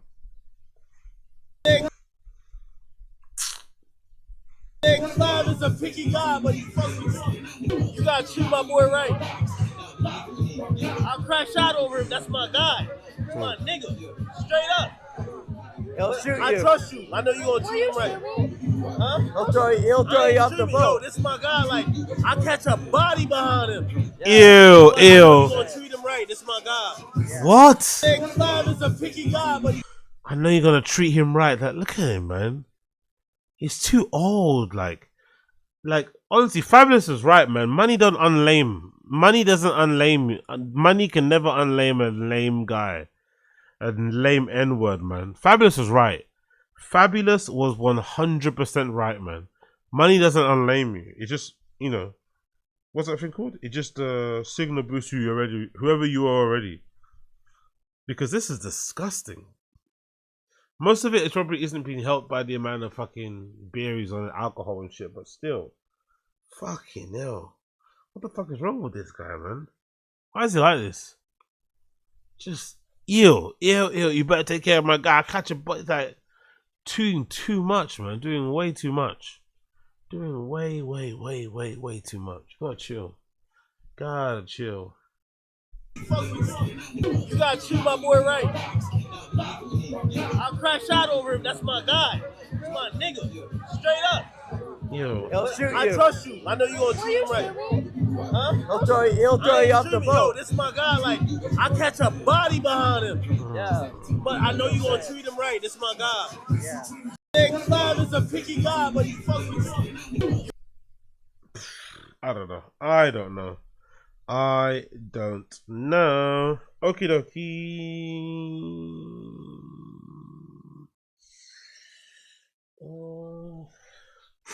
What else we got here? Okay, we got to do the AKADEMIKS Selena documentary as well. We got to do quite a few more bits here, and there's quite a few more bits I've got to get through. All right, you know what I'm gonna do? I'm gonna leave it there. We'll do the rest of it in the morning, because I'm also getting a bit tired myself. So we'll do a little bit more of it in the morning. We'll do part 2 in the morning. We'll do part 2 in the morning. We'll do part 2 in the morning, probably in about what, the next 5 hours or something. I don't really sleep that long anyway. So we'll be back again. Part 2 in the morning. Part 2 in the morning. Okay? Part 2 in the morning. If you're around, we'll jump on it again. We'll do part 2 in the morning. We'll do the Patreon stuff. Bryan Callen Patreon. And we'll also do the rest of the things left over. Alright? Big up everybody in the stream chat. Smash like, hit subscribe. Don't be lame. Smash like, hit subscribe. Don't be lame. Okay? Cool. Big up everybody in the stream chat. I appreciate all of you. And I'll see you guys again tomorrow. Sorry for the distractions, but you've got some shit to handle. But we're back again tomorrow. Tomorrow we're back. We're back again tomorrow in the morning. I'll do part 2 of this, right? We'll do part 2 of this tomorrow in the morning. We'll do part 2 of this tomorrow in the AM. In the AM. Alright? Cool. Big up in the stream hours. Appreciate you. What, big up in stream hours. See you in a few hours. See you in a few hours. See you motherfuckers in a few hours. Peace and blessings. Peace and blessings. Yeah.